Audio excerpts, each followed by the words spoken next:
적절한 예인지는 모르겠지만은 정승집 개가 죽으면 문상객이 문전성시를 이루죠. 그런데 정승이 죽으면 아무도 안 간다는 거예요. 네, 아무도. 믿음도 마찬가지라고 볼 수 있어요. 시련이 닥쳐봐야 진짜 믿음인지 알 수 있어요. 예수님 말씀하셨죠. 집이 있는데 모래 위에 지은 집이 있고 반석 위에 지은 집이 있다. 겉보기에는 똑같은 집 같아요. 그러나 바람이 불고 창수가 난다. 이건 위기가 온다는 뜻이거든요. 시련이 오면 모래 위에 지은 집은 여지없이 무너져 버리고 말더라. 누가복음 14장에 예수님이 이런 비유를 하셨습니다. 어떤 사람이 잔치를 열었습니다. 이 사람은 돈이 많은 사람입니다. 그래서 잔치를 크게 열어놓고 동네 사람들을 초대를 했습니다. 종을 보내서 초대를 했어요. 그런데 올 것 같아서 초대한 거잖아요. 저 사람은 와주겠지. 그런데 초대를 했는데 안 왔어요. 안 온 이유가 밭을 샀기 때문에 갈 수 없습니다. 그렇죠. 또 소를 샀기 때문에 밭 가는 소를 테스트해 봐야 되니까 제가 못 가겠습니다. 또 어떤 사람은 내가 장가를 갔으니 못 가겠습니다. 이유가 다 타당해요. 얼토당토하는 이야기가 아니에요. 장가 간 사람이 어떻게 초대에 응합니까? 밭을 사놓고 얼마나 이 중요한 일이에요. 그런데 해야 할 일이 많은데 어떻게 내가 그 사람에게 초대에 응할 수 있겠느냐. 그런데 이 주인은 그 이야기를 그럴 수 있지라고 받아들이질 않아요. 분노합니다. 진노해가지고 그러면 됐다. 밖에 나가서 처음에 초대받지 않은 사람들, 부족하고 못난 사람들, 그 사람들을 다 불러다가 이 자리를 채워라. 그리고는 마지막에 이렇게 이야기해요. 처음에 받은 자들은 결코 이 자리에 올 수 없다. 여기서 이건 비유지요. 무슨 이야기 하는 겁니까? 이 주인은 하나님이에요. 초대받는 사람은 죄인들입니다. 우리가 초대받은 거예요. 그런데 주님 앞에 믿음으로 반응하지 못한 것에 대한 경고를 하고 있는 거예요. 오늘 많은 사람들이 하나님을 믿는다고 고백합니다. 주일이면 아마 교회 주변에는 주차장을 방불 할 만큼 많은 사람들이 예배를 드립니다. 그런데 그들이 다 진짜 믿음이라 그렇게 하면 얼마나 좋겠습니까마는 그건 현실적으로 불가능해요. 목사님들이 이런 소리를 하셔요. 2만 불이 되면 교회가 부흥을 하지 않는다. 주 5일째 근무, 레저를 즐기러 다니고 사람들이 생활이 넉넉해지면 믿음을 안 가지려고 한다는 거예요. 그게 세상의 풍조라는 거예요. 지금 한국 사회가 그렇게 흘러가고 있습니다. 그러면 그냥 그러려니 하고 그거 받아들여야 할까요? 우리도 그러면 그럴 수밖에 없구나. 그렇게 따라가야 하는 것입니까? 그 가짜라는 거죠. 진짜 믿음은 그런 어떤 외부적인 요소에 흔들리지 않는 것이 진짜 믿음이라는 거예요. 오히려 생각을 바꾸면 주 5일째가 됐구나. 또 생활이 넉넉해졌구나. 더 많이 선교하고 더 많은 시간을 들여서 하나님이 기뻐하는 일을 할 수 있잖아요. 그러나 결국은 어려울 때 하나님을 찾고 넉넉해졌을 때 믿음을 떠난다는 것은 결국 내가 어떤 것을 이루기 위해서 하나님을 이용했다는 것밖에 안 되는 거예요. 그것이 이루어지니까 이제 믿음에서 떠나는 일이 발생을 한다는 거예요. 여기에 오신 여러분들은 그러한 믿음 되지 마시고 어떤 환난에도 무너지지 않는 굳센 믿음의 사람들 되시기를 축원합니다. 오늘이 말씀의 요지가 그거예요. 믿음은 환난을 만나봐야 알 수 있다. 정말입니다.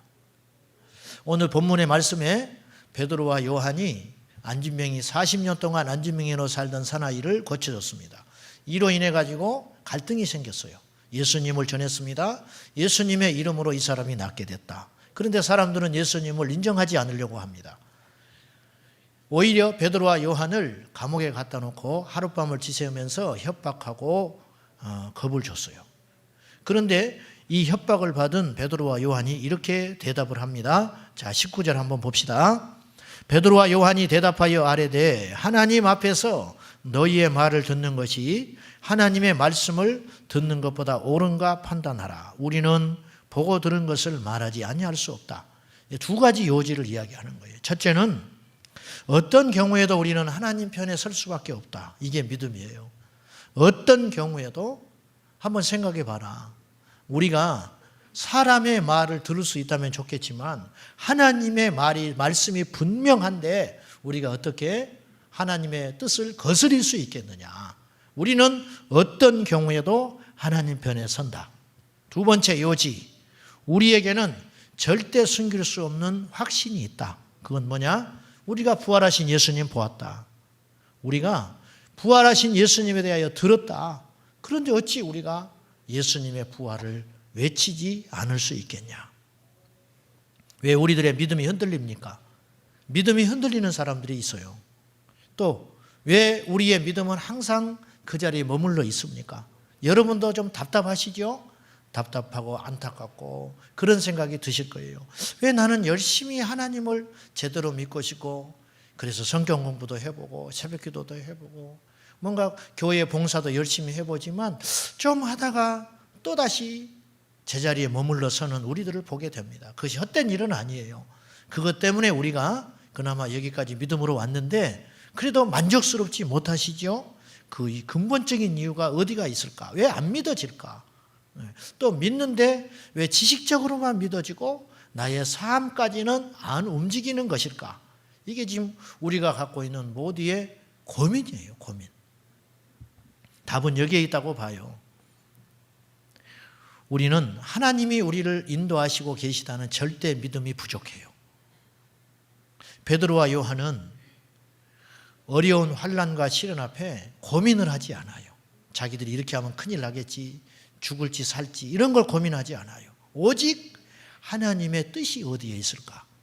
하나님이 나를 통하여 하시고자 하는 일이 무엇일까? 이것만 고민하는 거예요. 이게 믿음이라는 거죠. 예수께서 부활하셨으니 우리도 부활합니다. 이 믿음이 있다면 우리가 죽는 것이 왜 두려워요? 시련이 왜 무섭습니까? 내 뜻대로 안 풀리는 세상이 왜 원망스럽겠습니까? 사람이 제일 힘든 것이 앞일에 미래가 불확실한 미래를 걸어가는 것처럼 불안한 일은 없어요. 어떻게 될지 몰라. 그런데 예수님을 믿는 우리는 보장된 미래를 얻은 겁니다. 그건 뭐예요? 하나님의 나라. 근데 그것이 안 믿어지니까 여전히 우리는 흔들리고 사는 거예요. 우리의 가치관이 별로 변한 것이 없어요. 그래서 어떤 일을 할 때, 어떤 걸 결정할 때 우리의 그 결정하는 요소들이 있잖아요. 결혼을 한다, 직장을 잡는다, 또 어떤 중요한 일을 선택한다. 첫째가 돈이에요, 돈. 이게 돈을 많이 벌 수 있는 것인가? 두 번째는 나의 가치를 실현할 수 있는 것인가? 세 번째는 사람들이 볼 때 이 평판이 어쩔까? 뭐 이런 거 생각하지 하나님이 기뻐하실까? 믿음 생활에 이렇게 하는 것이 도움이 될까? 사실 그거는 1순위는 아닌 것 같아요. 1순위는. 심지어는 주의 종들이 사역지를 정할 때도 월급이 얼마냐고 물어본다니까요. 월급이 얼마냐? 장학금 줍니까? 뭐 이런 거 물어봐요. 그래서 그것에 만족스럽지 못하면 알겠습니다 하고 전화 딱 끊어버리는.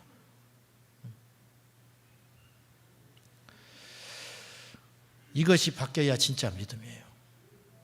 변하셨어요? 안 변하셨죠? 솔직히 이야기해봐요. 안 변하셨잖아요.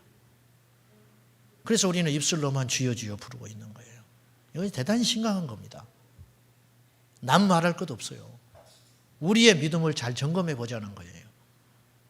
정말 하나님이 살아계시다면 그 살아계심에 대한 믿음에 대해서 온전한 반응을 해야 된다는 거예요. 스코틀랜드 에릭 리델이라는 젊은이가 있었어요. 이 사람은 실존 인물이에요. 아버지가 중국 선교사여서 중국에서 태어났습니다. 근데 어릴 적부터 달리기에 천부적인 소질을 보였어요. 그래서 그 당시 100m 세계 기록을 보유한 선수였어요. 그래서 영국 대표로 1924년에 프랑스 파리에서 열린 올림픽에 참가를 하게 됩니다. 이제 올림픽 금메달은 따놓은 당상이에요. 큰 이변이 없으면. 그런데 이제 결선에 오르기 전에 예선을 치러야 되잖아요. 근데 그때가 7월 6일 주일 오후 3시, 5시 두 번 예선 경기가 열리는 거예요. 이 에릭 리델이 나는 주일의 경기는 참석할 수 없다. 그날 일요일, 주일날 있는 시합에 나갈 수 없다. 딱 선을 그어버렸어요. 영국의 언론들이 난리가 났어요. 영국 국민들이 얼마나 많이 비난했는지 몰라요. 얄팍한 신앙으로 조국을 배신했다. 하루아침에 역적이 돼버린 거예요. 그러나 리델은 흔들리지 않았어요. 그리고 그날 다른 동료들이 다 경기에 나갔는데 경기장에 나가서 응원도 안 했어요. 온전히 주일을 하나님 앞에 가까운 교회 가서 예배드리고 그날 간증을 해요. 회중들한테. 자기한테 이 사람이 본의 아니게 유명해져 버렸거든요. 우여곡절 끝에 이게 하나님의 은혜지만은 100m를 출전을 못하고 400m 선수로 출전을 하게 됩니다. 400m 출전해야 할 선수가 이상이 생겨서 못 나가게 된 거예요. 그래서 에릭 리델이 대신 참가를 하게 돼요. 여러분, 우리 이제 그걸 잘 모르지만은 100m 선수가 400m 달린다는 거는 그거는 넌센스예요. 자기 몸이 수년 동안 100m에 맞춰져 있는 거예요. 단거리 스퍼트를 하기에. 근데 400m는 100m에 굳어진 몸으로는 절대 달릴 수 없어요. 달려본 적도 없어, 에릭 리델은. 그런데 400m에 출전을 하게 돼요. 놀라운 일이 벌어졌어요. 400m 결선에 출전하게 되고 그 당시 세계 신기록을 세우며 에릭 리델이 400m 금메달을 목에 걸게 됩니다. 기자들이 와서 물었어요. 어떻게 이런 일이 가능하냐? 당신이 100m 선수인데 어떻게 400m에 나간다는 것도 말이 안 되지만 나가서 세계 신기록을 세우고 금메달을 탈 수가 있느냐? 그때 에릭 리델은 담대하게 이렇게 이야기합니다. 맞습니다. 저는 100m만 달렸습니다. 나머지 300m는 하나님이 달려주셨습니다. 그렇게 고백을 했어요. 기적이 뭔지 아세요? 100m 달리던 선수가 400m를 나가서 금메달을 땄다는 것이 기적이 아니고요. 자기의 신앙을 지키기 위해서, 주의를 지키기 위해서 금메달을 포기하는 그 믿음이 기적이라는 거예요. 저는 이 설교를 준비하면서 이 이야기가 떠올랐고 자료를 찾으면서 저를 생각하고 우리 성도들을 생각했어요. 나는 그럴 수 있을까? 얼마든지 자기에 합리화할 수 있어요. 오전에 예배드리고 오후에 경기에 출전하면 돼요. 아마 100% 그럴 거예요. 저도 그럴 것 같아. 얼마나 답답하고 융통성이 없고 주변머리가 부족합니까? 우리 자식이라면 어떻게 하겠어요? 오히려 우리는 이렇게 합리화할지 몰라요. 나가라. 하나님이 다 이해하신다. 그리고 네가 가서 금메달 따고 하나님께 영광 돌린다고 말을 해야지.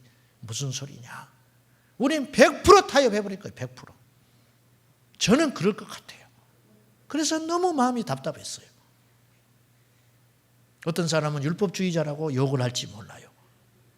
그 당시 영국은 기독교 국가임에도 불구하고 에릭 리델을 인정하지 않고 욕했다니까요. 얄팍한 신앙심으로 조국에 큰 배신감을 안겨줬다고 그렇게 욕을 했어요.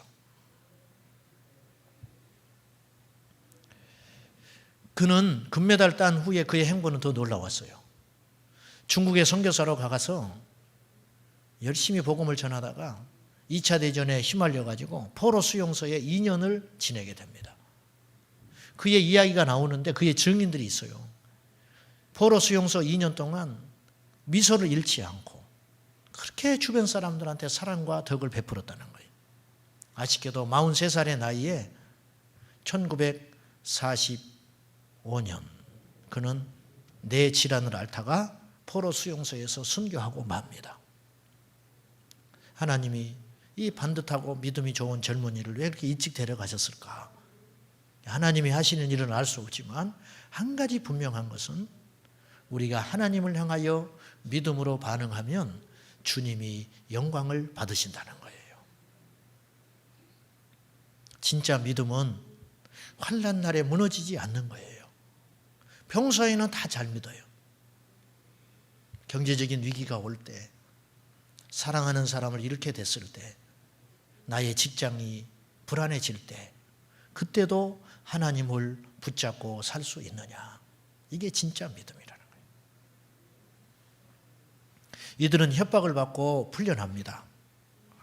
23절에 한번 봅시다.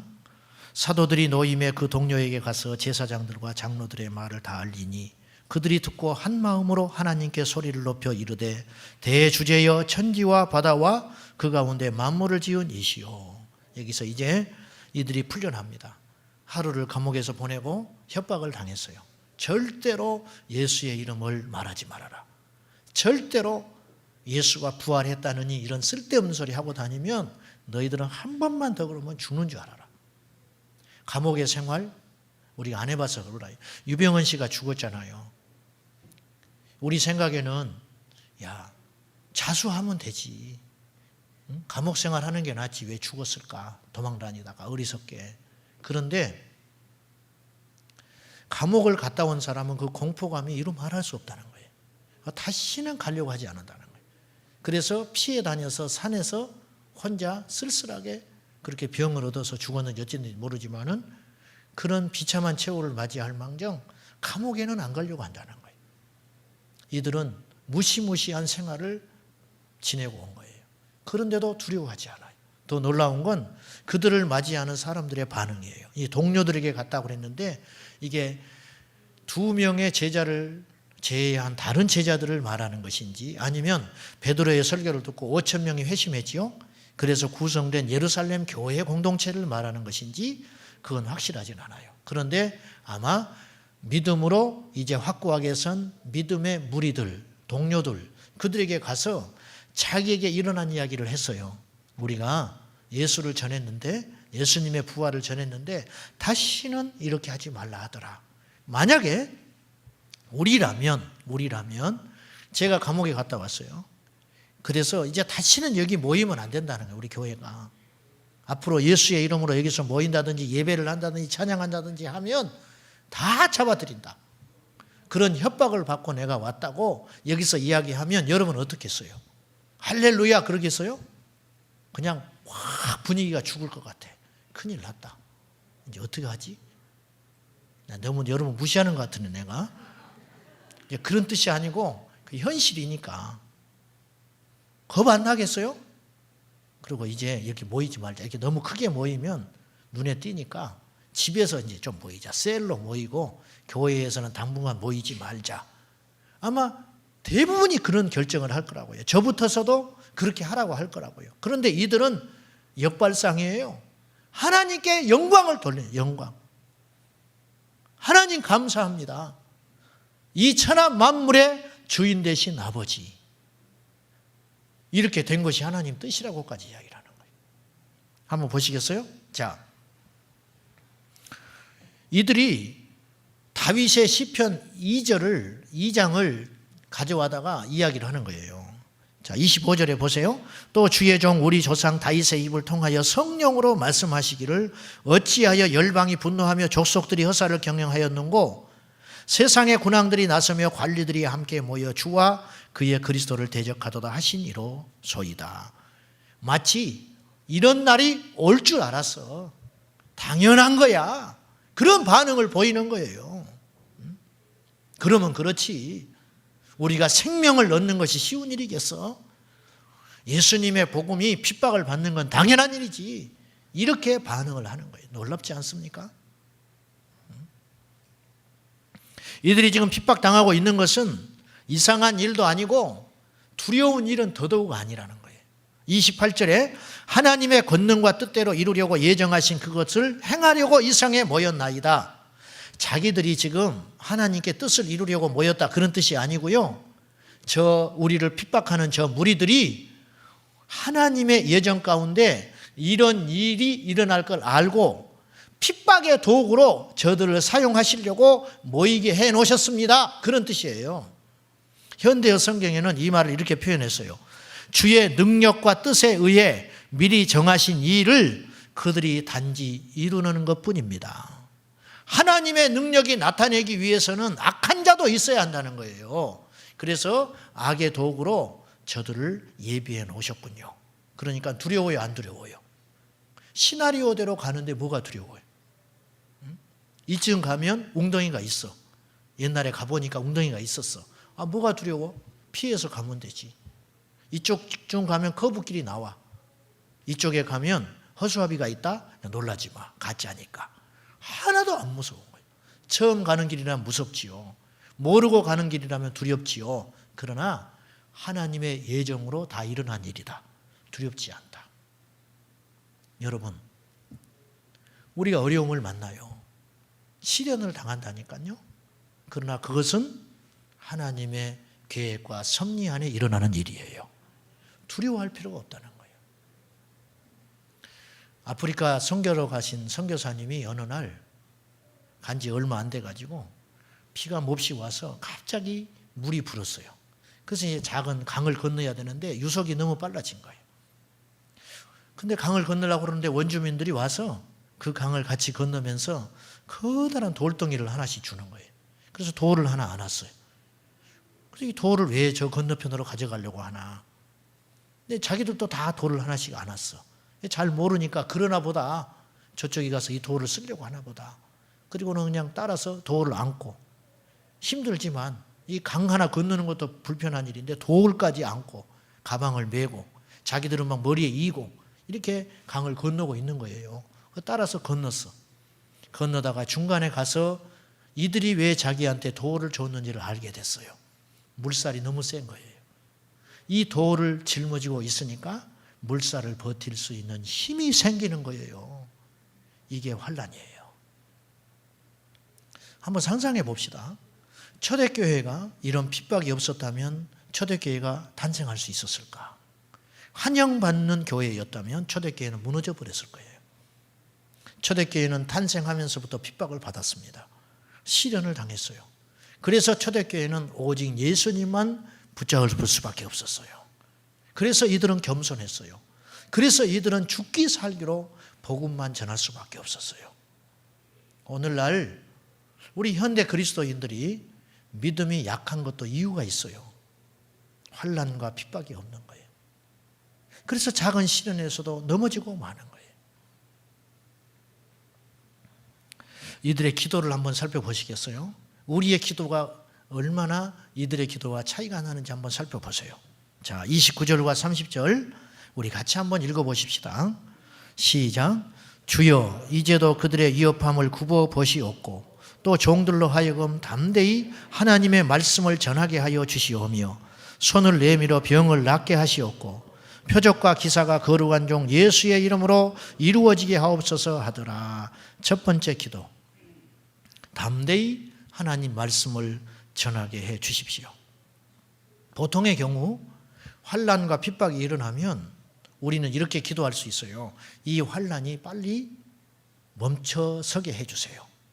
이 시련이 좀 끝나게 해 주세요. 너무 힘들어요. 이 어려운 상황을 빨리 지나가면 안 되겠습니까? 이런 기도를 하게 된다고요. 그 기도가 뭐가 잘못된 기도예요. 당연한 기도지. 그러나 이들은 이런 식으로 기도하지 않았다는 거예요. 저들의 위협함이 있는 걸 주님이 아시죠? 살펴보십시오. 그런데 그럼에도 불구하고 우리는 담대하게 하나님의 말씀을 위축되지 않고 전하게 해주세요. 이 기도를 하는 거예요. 아이가 시험이 날짜가 다가와요. 그러면 이 시험 날짜를 옮겨 주십시오. 연기하게 해주세요. 그 기도는 아니라는 거예요. 진정한 기도는 시험날이 다가오니 제가 시험을 잘 준비할 수 있도록 제게 능력 주시고 지혜를 주십시오. 이게 진짜 맞는 기도잖아요. 우리 인생사도 마찬가지예요. 여러분이 아무리 시험이 없게 해달라고 해도 시험은 올 수밖에 없어요. 천국은 우리 인생에서 천국을 얻기 위해서 시련도 반드시 당해야 돼요. 주님 말씀하셨잖아요. 너희가 영생을 얻기 위하여 핍박도 겸하여 받는다. 영생을 얻기 위해서는 핍박도 겸해서 받아야 된다니까요. 핍박이 없는 천국은 없어요. 내가 희생하지 않는 믿음의 역사는 없다는 거예요. 절대 그런 일은 일어나지 않아요. 마귀가 시험이 크지만 우리는 더 열심히 복음을 전할 수 있는 용기를 주십시오. 여러분, 우리에게 시련이 옵니다. 환난이 옵니다.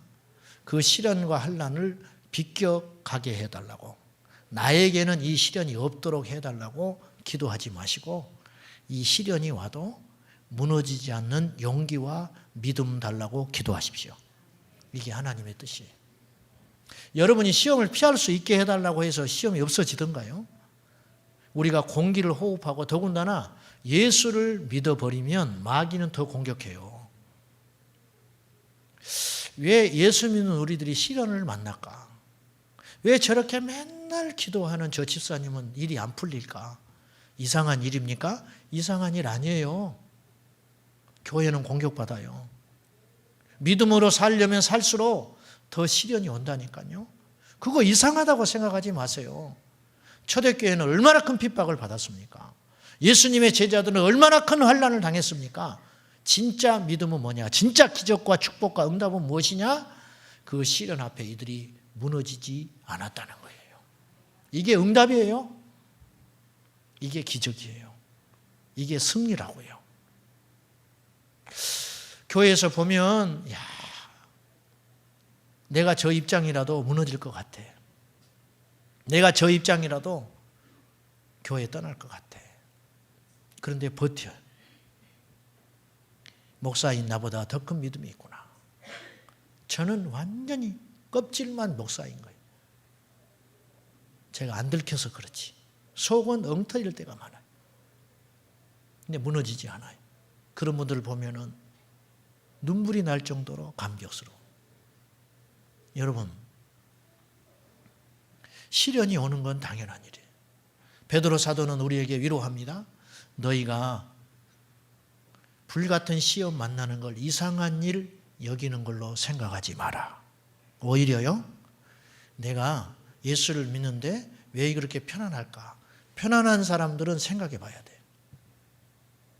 신이 버린 사람일지도 몰라. 여러분, 생각을 바꾸셔야 돼요. 가짜 복음이 넘실대고 있어요. 예수 믿고 복 받고 환난을 얻게 하시고 근심을 얻게 하시고 야베스의 기도를 전부 집에다 붙여놨지. 이제 좀 그거 없어졌더만. 한때 대단했어요. 기독교 서점 가면 전부 그거. 어떤 분은 저한테 요구도 해. 그거 사다 주라는 거야. 이사했으니까. 하나 갖다 먹으라 갖다 줘버리지. 기독교 서점의 표구에 가보세요. 너희가 환난을 당하나 담대하라. 내가 세상을 이기었노라. 이런 거 없어. 이런 표구는 없다고요. 너희를 욕하고 핍박하거든 기뻐하고 즐거워하라. 하늘에서 너희의 상이 큼이라. 없어. 안 팔리니까 안 만드는 거예요. 그런 거는. 안 팔리는 걸 뭐하러 만들겠어. 전부 이거예요. 네 시작은 미아가였으나 네 나중은 심히 장대하리라. 그래서 장대해지셨어요? 응? 네가 머리가 될지언정 꼬리가 되지 아니하리라. 신명기 28장 나가도 복을 받고 들어와도 복을 받고 이런 것만 잔뜩 원하고 좋아하고. 여러분, 믿음은 그것이 다는 아니에요. 믿음의 요소 가운데 있지만 전부는 아니라고요. 하나님은요, 천국에 관심이 있어요.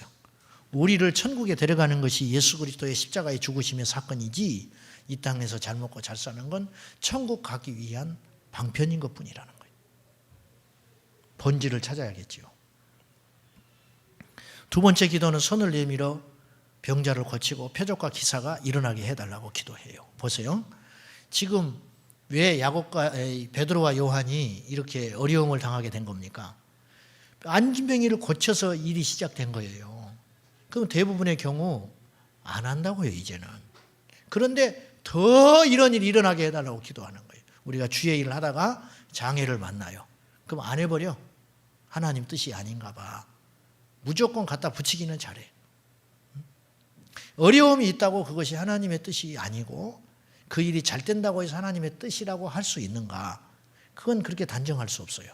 그건 깊이 기도해 봐야 할 문제라고요. 왠지 내가 하고 싶지 않았는데 그럴 줄 알았어. 내가 이런 하나님 뜻이 아닌 것 같아. 요나가 니느웨를 가기 싫었잖아요. 자기 마음에는 다시스로 가고 싶은 거예요. 그래서 요파 항구에 갔더니 어디 가는 배가 기다리고 있어요? 다시스행 배가 기다리고 있는 거예요. 옳다. 하나님이 뜻이구나. 올라타 버렸어요. 아니에요. 하나님의 뜻은 다시스행 배가 있어도 그 배를 물리고 니느웨행 배를 타고 가는 것이 하나님의 뜻이라고요.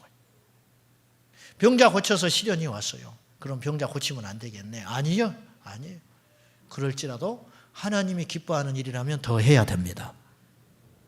우리가 주님의 일을 하다가 시련도 당해요. 주님의 일을 하다가 시험도 만납니다. 그러면 하나님이 이건 기뻐하는 뜻이 아닌가 봐. 함부로 그렇게 말하지 마세요. 시련이 와도 시험이 와도 그것을 주님이 기뻐하는 일이라면 돌파할 수 있어야 돼요. 야고보서 4장 7절에 마귀를 대적하라. 그리하면 피하리라. 마귀를 대적해서 이겨야 됩니다. 하나님은 승리자가 되기를 원하세요. 제가 일부 설교를 끝나고 다시 이제 이 설교를 다시 한번 다듬고 있는데 주님이 저한테 이런 감동을 주셨어요. 야, 전쟁에 나가면 상을 누가 받냐? 군사가 받지요? 당연한 거지. 백성은 상을 못 받아요.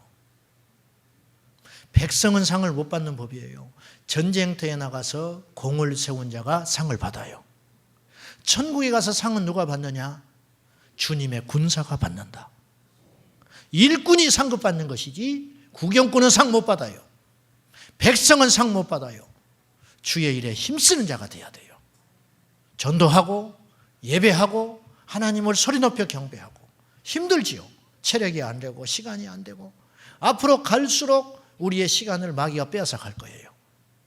그럴 때 우리는 더 분별을 잘해서 군사가 되기를 노력해야지 수동적으로 백성이 되고 편안하게 예수 믿으려고 했다가는 천국에 가면 받을 상이 없다는 거예요. 여러분, 교회만 왔다 갔다 해서는 안 돼요. 하나님의 일을 감당하셔야 됩니다.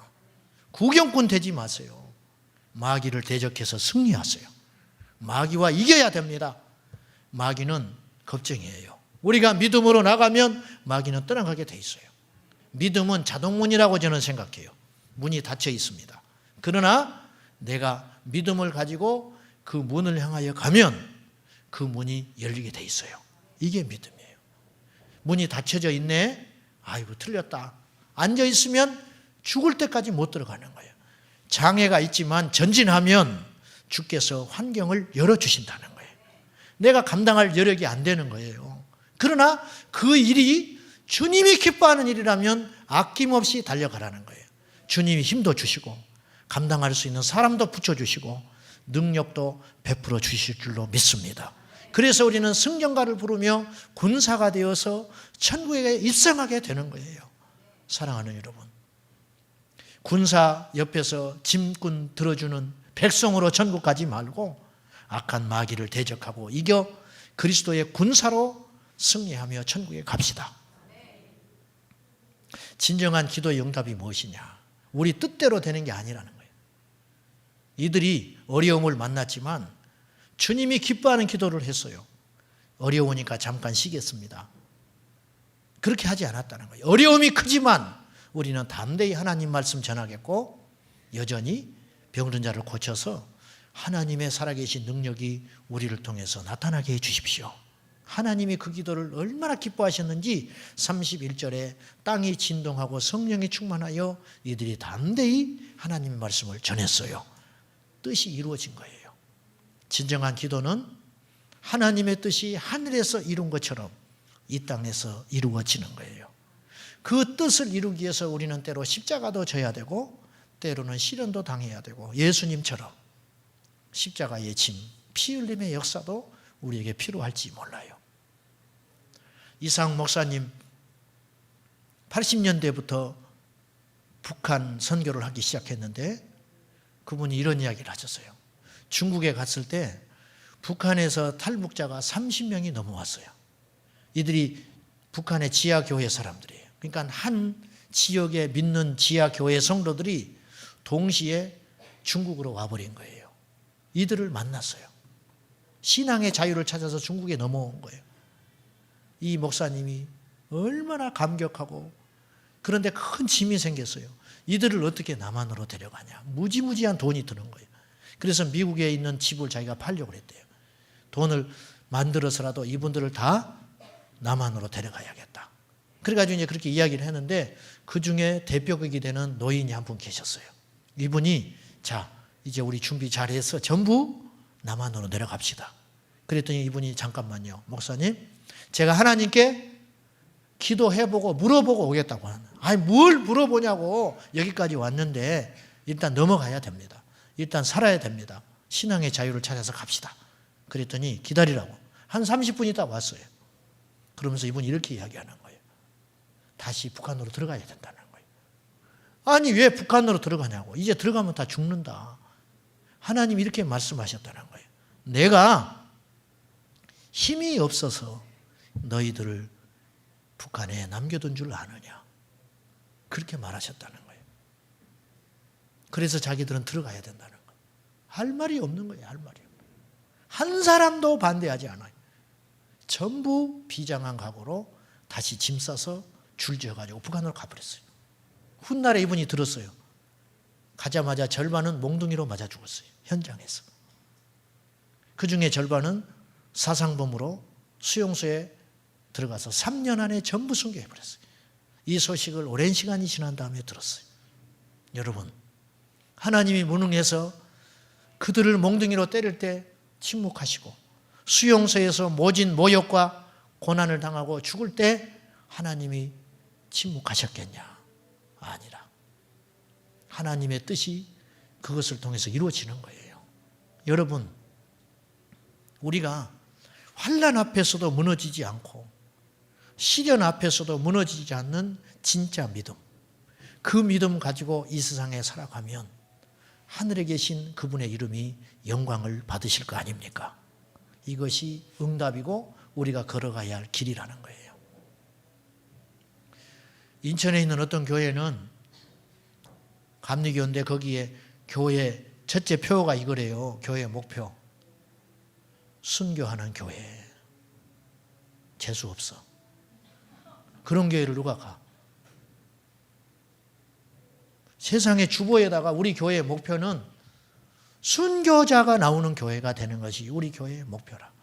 저는 그 목사님 누군지는 모르겠어요. 너무 훌륭한 분이라고 생각해요. 우리 아마 거기다가 주보에다 내면 교회 찾으려고 돌아다니는 사람들이 이걸 보고 이 교회 왔다가는 순교하게 생겼다. 큰일 났다. 너무 극단적이다.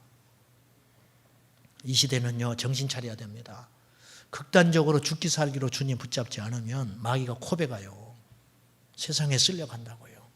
영적 잠에서 깨어서 우리 하나님 앞에 이 초대교회처럼 믿음으로 강력하게 일어나는 예수의 군사의 삶 사시기를 축원합니다. 기도하십시다.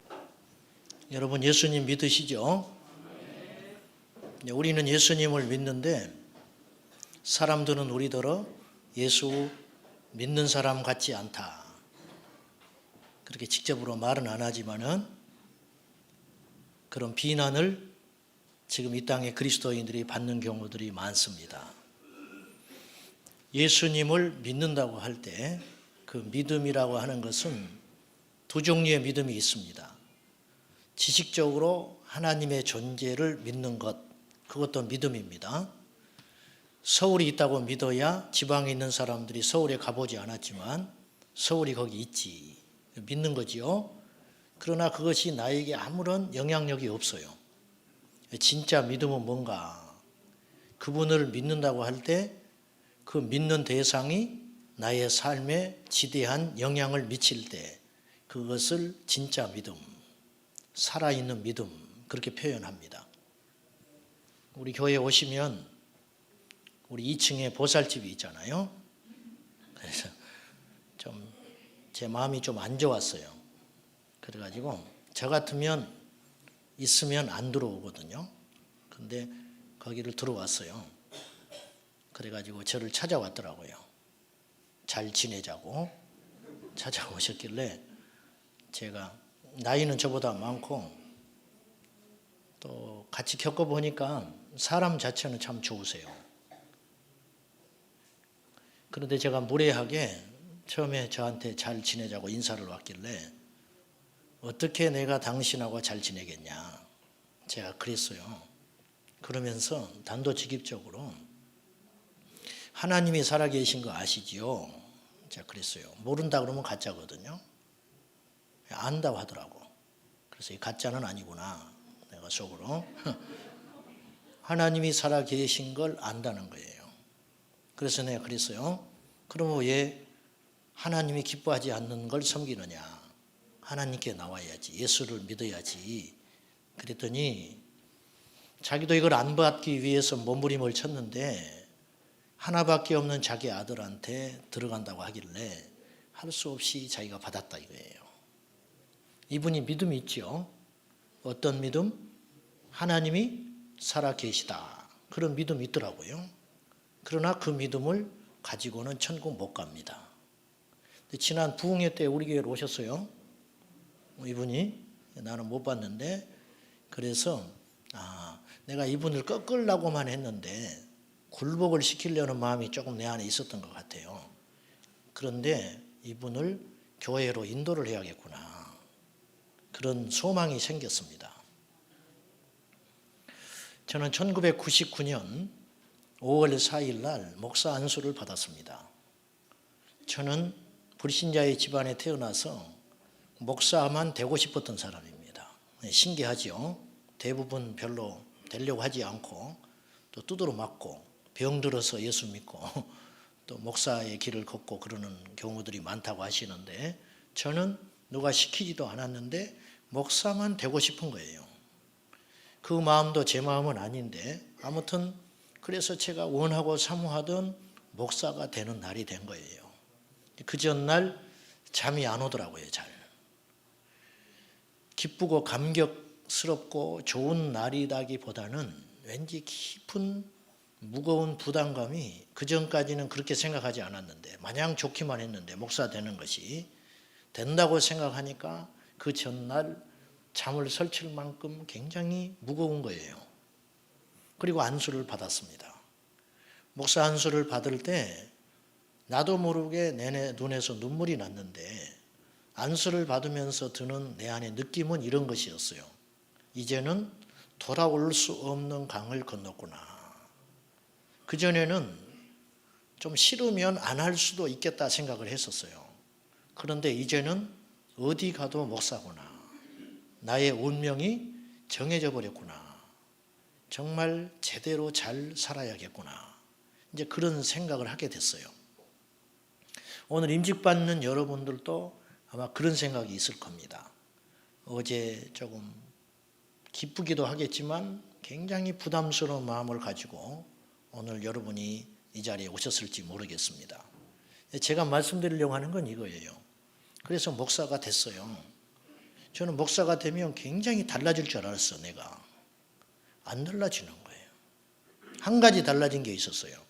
사람들이 저더러 목사라고 부르기 시작했어요. 그런데 나는 알잖아요, 내 자신을. 별로 달라진 게 없었어요. 그날 조금 느낌만 있더라고. 내가 이제 목사지, 이제 조심해야지. 그런데 그게 오래 못 갔어요. 부목사 노릇하다가 교회를 개척해서 우리 충성스러운 성도님들과 함께 여기까지 울고 웃으면서 왔습니다. 교회 개척하면 좀 달라져야겠다. 더 열심히. 그런 마음은 있었죠. 그런데 개척을 해서 담임 목회를 해도 내 안에 큰 변화가 없다. 그런 걸 내가 스스로 느끼게 됐어요. 왜 그럴까? 왜 사람은 그렇게 열심히 기도를 해도 교회 집회에 빠짐없이 참석을 하고 부흥회를 하고 은혜를 받아도 왜 잘 안 변할까? 그래서 우리 마음이 썩 편치 않습니다. 예수님을 믿으면 마냥 행복할 줄 알았는데 어느 때는 다른 사람보다 더 고민이 깊을 때가 있어요. 그런 경험들이 있으실 겁니다. 우리만 그런 고민을 하는 게 아니고 성경 속에 믿음으로 살려고 애썼던 하나님의 사람들도 그런 고민을 다 했더라고요. 바울과 같이 위대한 예수님의 사람도 로마서 7장에서 깊이 고민을 하면서 이런 고백을 합니다. 내 안에 두 법이 싸우고 있다. 하나는 생명의 법. 예수님께서 원하시는 삶이 무엇인지를 알고 그것대로 살기 위해 하는 마음이 있다는 거예요. 그런데 반대로 또 그것과 안 되는 것이 있다. 내 안에. 이 법이 내 마음속에서 충돌하고 부딪힌다는 거예요.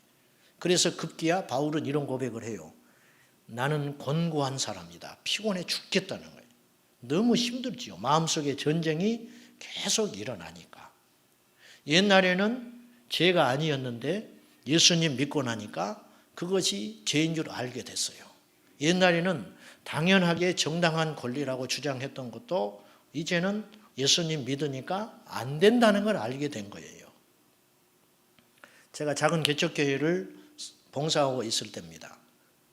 이제 어릴 때, 이제 총각 때인데, 제가 섬기던 작은 교회 앞에 제주도에서 올라온 형제 둘이서 자취를 하고 있었어요. 그런데 동생이 이제 직장 생활을 하고 형은 학교를 다니고 있었어요.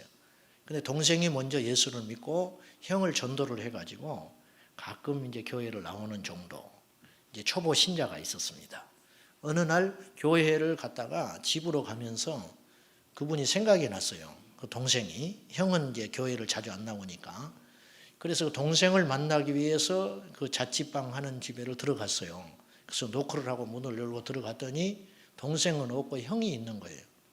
조금 이상하더라고, 혼자 있는데 어색해. 그래서 이제 이야기를 하고 또 이 분이 믿음이 이제 있어야 하니까 제 나름대로 전도도 하고 열심히 신앙생활을 하자고. 그래서 예 이제 그러니 대답을 하고 한 10분쯤 머물다 왔어요. 그 뒤로 한 6개월이 지난 후에 이 형이 예수님을 성령 안에서 만났어요. 거듭나게 됐습니다.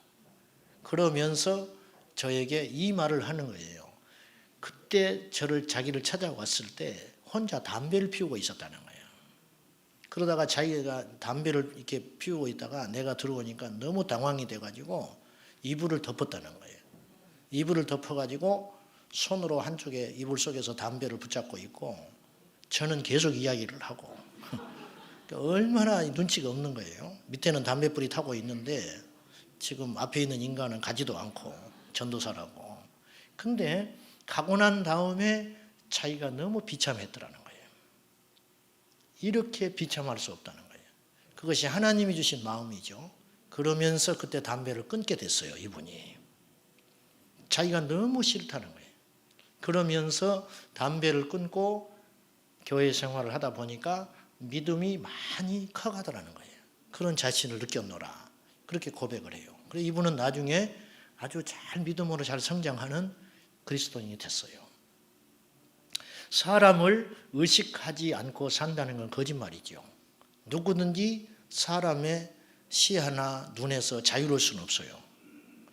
여러분 오늘 아침에 교회에 오실 때 옷도 이렇게 깨끗이 입으시고 이렇게 화장도 하시고 그렇게 오셨는데 예수님께 잘 보이기 위해서 그러셨습니까? 누구한테 그렇게 하려고 화장하고 오셨어요? 사람들이 있으니까 그랬을 거 아니에요. 동네 슈퍼에 갈 때는 그렇게 안 가시죠. 저도 이제 오늘 임직식이니까 아침에 어떤 넥타이를 매는 것이 좋을까? 제일 좋은 옷을 차려입고 또 주중에 이발도 했어요. 네. 왜? 예수님께 잘 보이려고? 그런 생각은 안 했어요. 손님들이 많이 오니까 그분들한테 좀 내가 멋있게 보여줘야, 원래 본판이 멋있지만은 멋있게 보여줘야 우리 성도들이 또 체면도 있고 그런데 그래야 되지 않느냐. 예수님 안 생각한 거예요. 예수님 안 생각하고 사람 생각한 거예요. 자, 다시 본문으로 돌아가서 우리가 하나님의 말씀과 뜻을 알지만 또 그렇게 살아야 된다는 걸 알지만 번번이 넘어지고 실패할 때가 있습니다. 그래서 우리는 고통이 올 때가 있습니다. 다윗도 그런 고통이 있었던 것 같아요. 오늘 본문에 그런 솔직한 고백을 하고 있습니다. 우리 7절 말씀 한번 보겠습니다. 시편 16편 7절 나를 훈계하신 여호와를 송축할지라 밤마다 내 양심이 나를 교훈하도다. 다윗이 참 뛰어나고 훌륭했던 점은 자신을 깊이 성찰할 줄 아는 믿음의 사람이었다는 거예요. 밤마다 주님께서 자기의 양심을 통하여 자기를 체크했어요. 아마 다윗도 고민했던 것이 우리와 별 다를 바 없을 겁니다. 왜 내가 그때 말을 그렇게 했지? 또 내가 그 사람 마음 아프게 했네? 또 내가 화를 냈네? 그런 모습들, 내가 하나님을 믿는다면서 왜 이럴까? 이런 고민을 다윗은 저녁마다 했다는 거예요. 그런데 그렇게 해주신 하나님을 찬양한다. 왜? 하나님이 나를 사랑하는 증거니까. 이렇게 고백하고 있어요. 그런 고백을 통해서 다윗이 결심한 것이 하나 있었습니다. 그것이 8절입니다. 봅시다. 그 시간들을 통해서 다윗이 결정했는데 8절 우리 같이 한번 볼까요? 시작. 내가 여호와를 항상 내 앞에 모심이요 그가 나의 오른쪽에 계심으로 내가 흔들리지 아니하리로다. 자, 다윗이 결심을 했어요. 내가 이렇게 살아서는 안 되겠구나. 왜 나는 이렇게 이중적일까? 그래서 결심한 것이 내 앞에 항상 24시간 예수님, 하나님을 내 앞에 모시고 살아야겠다. 그가 오른쪽에 계심으로 내가 흔들리지 않는다. 주님을 내 앞에 인정하고 모시고 사니 내게 주신 은혜가 있었는데 흔들리지 않게 되더라. 이런 복을 누리게 됐다는 거예요. 여러분 혼자 있을 때 누구입니까? 굉장히 중요한 것이거든요. 여러분은 혼자 계실 때 어떤 모습이냐 그 말이에요. 선한 목자교회 유기성 목사님이라고 정말 훌륭한 목사님이 계십니다. 그 교회가 그렇게 큰데도 겸손하시고 끊임없이 자신을 십자가에 죽고 믿음으로 사시기 위해서 몸부림치는 귀한 목사님이세요. 다는 모르지만 근데 그분이 이런 고백을 했어요. 자기가 24시간 주님을 바라보고 살겠다. 내 앞에 주님 모시고 산다. 이렇게 이제 훈련을 하는 중에 자기가 너무 깜짝 놀랐다는 거예요. 왜냐하면 회의를 할 때 그냥 눈에 보이는 거 귀에 듣는 대로만 자기가 하고 있더라는 거예요. 집에 가서 행동을 할 때 너무 헛된 시간 가운데 주님을 생각하지 않고 사는 시간이 너무 많더라는 거예요. 심지어는 설교 준비를 자기가 할 때 체크를 해보니까 설교 준비를 하다가 잘 안 될 때도 있잖아요. 그러면 또 컴퓨터에서 인터넷 뉴스를 검색하고 또 책도 뒤적거리고 앉아있고 그러면서 자기가 설교를 잘해야겠다는 생각만 했지 내 앞에 주님이 계시다라는 생각을 안 하고 심지어는 설교 한 편을 준비하는데 20번이 넘는 다른 인터넷을 보고 있는 자신을 발견했다는 거예요. 그러면서 충격적이었다. 그분만 그럴까요? 우리는 안 그렇습니까? 저는 안 그럴 것 같아요. 여러분 혼자 있을 때 여러분 누구입니까? 사실요, 우리는 혼자 있을 때가 한 번도 없어요. 주님은 항상 계셔요. 근데 우리가 그걸 모르는 거예요. 여러분, 예수 믿는 사람에게만 주님은 살아계신 주님이 아니에요, 사실은. 우리 주님은 온 천하를 만드신 창조주 하나님이에요. 그러니 믿지 않는 자들에게도 그분은 왕이에요. 그래서 그분들이 믿지 않으면 지옥에 보낼 수 있는 막강한 힘이 있는 거예요. 나는 가기 싫은데 나는 하나님 인정하지 않아요. 그래도 그건 안 통하는 거예요. 왜? 하나님은 제일 크고 강하신 분이니까. 그래서 하나님은 안 계신 곳이 없다. 성경은 그랬어요. 무소부재한다 그랬어요. 안 계신 때가 없고 안 계신 곳이 없다. 증거. 예수님께서 부활하셔서 제자들이 문 닫고 숨어 있을 때 제자들은 쑥 들어오셨어요. 이제 공간을 초월하는 거예요. 그리고 주님이 없을 때 한 말들을 주님은 다 알고 있었어요. 도마가 예수님이 부활했다는 걸 안 믿고 그분이 부활했다면 나는 그분의 손에 못자국을 내 손가락으로 넣어봐야 믿을 수 있어. 그 말을 주님은 그 자리에 없었거든요. 그 말을 할 때 그런데 주님은 다시 오셔서 도마에게 내 손에 네 손가락을 넣어봐라. 그렇게 이야기하신 거예요. 알고 있었다는 뜻이에요. 여러분, 우리가 혼자 있을 때 어떤 생각을 하면 그 생각을 주님이 아신다는 거예요. 우리 혼자 있을 때 한 번도 없습니다. 우리가 혼자 있을 때 24시간 주님을 내 앞에 모신다는 것은 주님을 24시간 생각한다는 거예요. 내 생각을 끊임없이 주님의 생각으로 채우는 거예요. 1600년대 프랑스 파리 근교에 자그마한 수도원에 요리사로 일했던 아주 잡부죠. 로렌스 형제라는 사람이 있었어요. 이분은 겉으로 보기에 내세울 것도 없고 행복할 만한 것이 아무것도 없어요. 왜냐하면 유명한 수사도 아니고 뭐 이게 영향력이 있는 그런 신부도 아니에요. 이분은 수도원 작은 식당 한편에서 그것도 주방장도 아니고 그냥 허드렛 일 돕는 요리사에 불과했어요. 근데 이분이 당시에는 누구도 인정하지 않았는데 이분이 남긴 일기 때문에 유명해졌어요. 그분이 쓴 책이 있습니다. 로렌스 형제의 하나님의 임재 연습이라는 책이 있어요. 이 책이 후대에 발굴해가지고 이분이 유명해졌어요. 이분은 그 책에 보면은 사람들이 이분을 볼 때 접시를 닦고 있을 때 접시 닦는 것 같지 않고 많은 청중들 앞에서 설교하는 것처럼 보였다는 거예요. 이분이 접시만 닦고 있어도. 이분이 식당에 어지러진 가재 도구를 이렇게 정리하고 할 때 하나님을 찬양하고 있는 걸 보면 사람들이 볼 때 이분은 가운을 입고 사람들 앞에서 성찬식을 집례하는 성지차처럼 보였다는 거예요. 음식점에서 그 주방에서 그 일을 하고 있어도 허드렛 일을 하고 있을 때도. 이분이 이런 글을 남겼어요. 어떤 사람과 친해진 다음에야 그 사람을 사랑할 수 있다. 그 사람과 친해지려면 자주 그 사람을 생각해야 한다. 하나님도 사랑하려면 자주 생각해야 한다. 우리가 귀히 여기는 것에 우리의 마음이 있기 때문이다. 여러분 마음을 어디에다 두세요? 사업에 바쁘고 힘들다고 도저히 새벽기도 할 수 없다고 하는 장로님이 한 분 계셨대요. 그래서 새벽기도는 현실에 맞지 않다고 그런 분이 계셨대요. 근데 어떤 선교사님이 그 집에 가서 묵을 기회가 있었다는 거예요. 굉장히 바쁘다고 하도 그런데 근데 집회를 가가지고 그 집에 묵었는데 새벽에 화장실을 가려고 나오니까 이분이 뭐를 하고 있었냐면 응접실에서 그 골프 연습하는 거 있잖아요. 길쭉한 거. 그걸 깔아놓고 불을 하나 켜놓고 연습을 하고 있더라는 거예요. 그 바쁜 분이. 우리 마음이 가는 것이 우리 전부예요. 그건 못 속여요. 아무리 힘들고 바쁘러도 입시생을 위한 새벽기도는 부모들이 합니다. 24시간 예수님의 생각으로 가득 채운다. 이것이 내 앞에 주님을 모시는 삶의 비결이라는 거죠. 프랭크 루박이라고 하는 필리핀 선교사님이 계셨어요.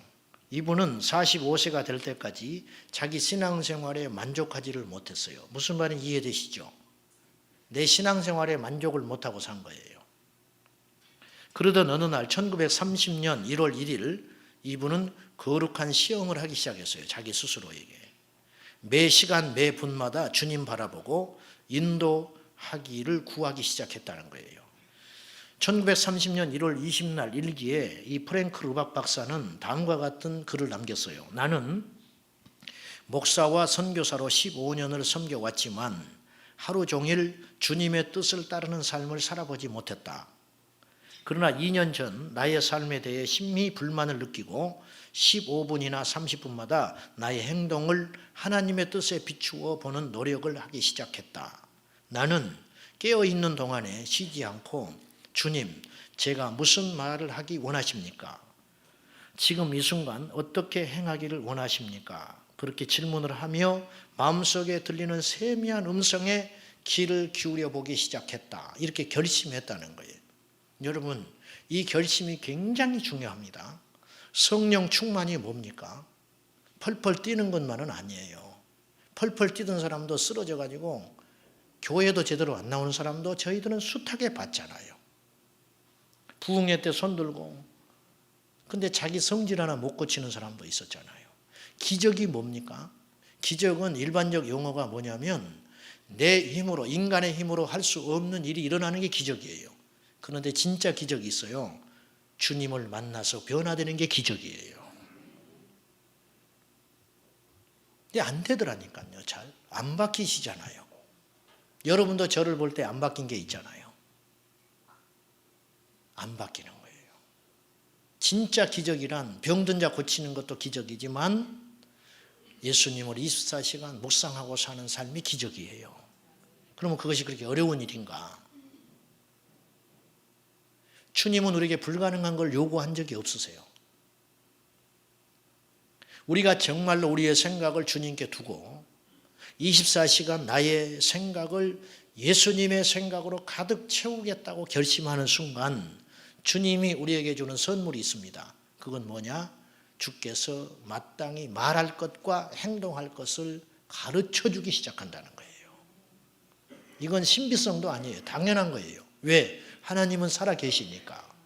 근데 왜 우리 마음속에는 그런 세미한 음성이 안 들려오는가? 우리가 그런 결심을 안 하는 거예요. 우리의 생각을 주님께 완전히 맡기고 주님으로부터 오는 음성 듣기를 사모하는 마음이 없는 거예요.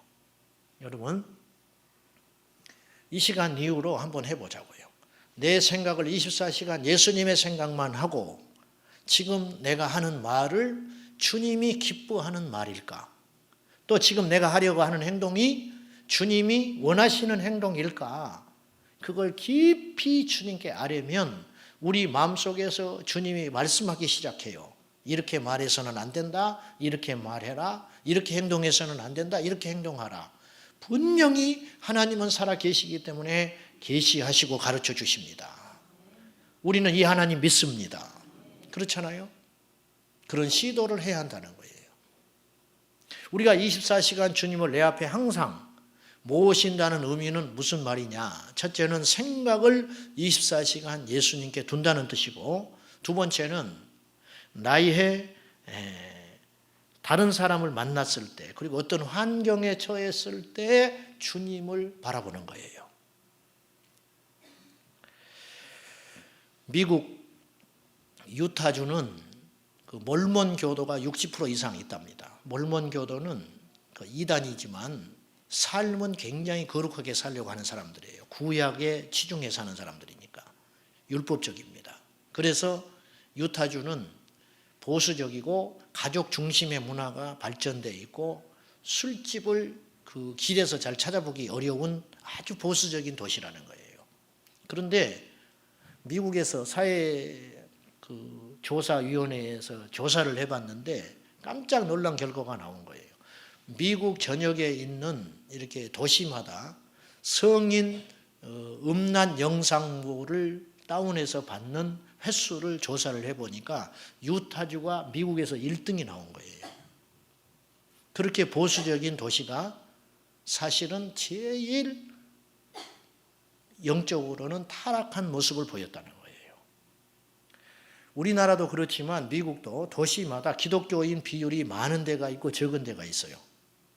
그런데 그걸 조사를 해보니까 기독교인이 많은 도시와 기독교인이 적은 도시 조사를 해보니까 성인 사이트에 접속하는 비율이 비슷했다는 거예요. 이건 굉장히 슬픈 조사예요.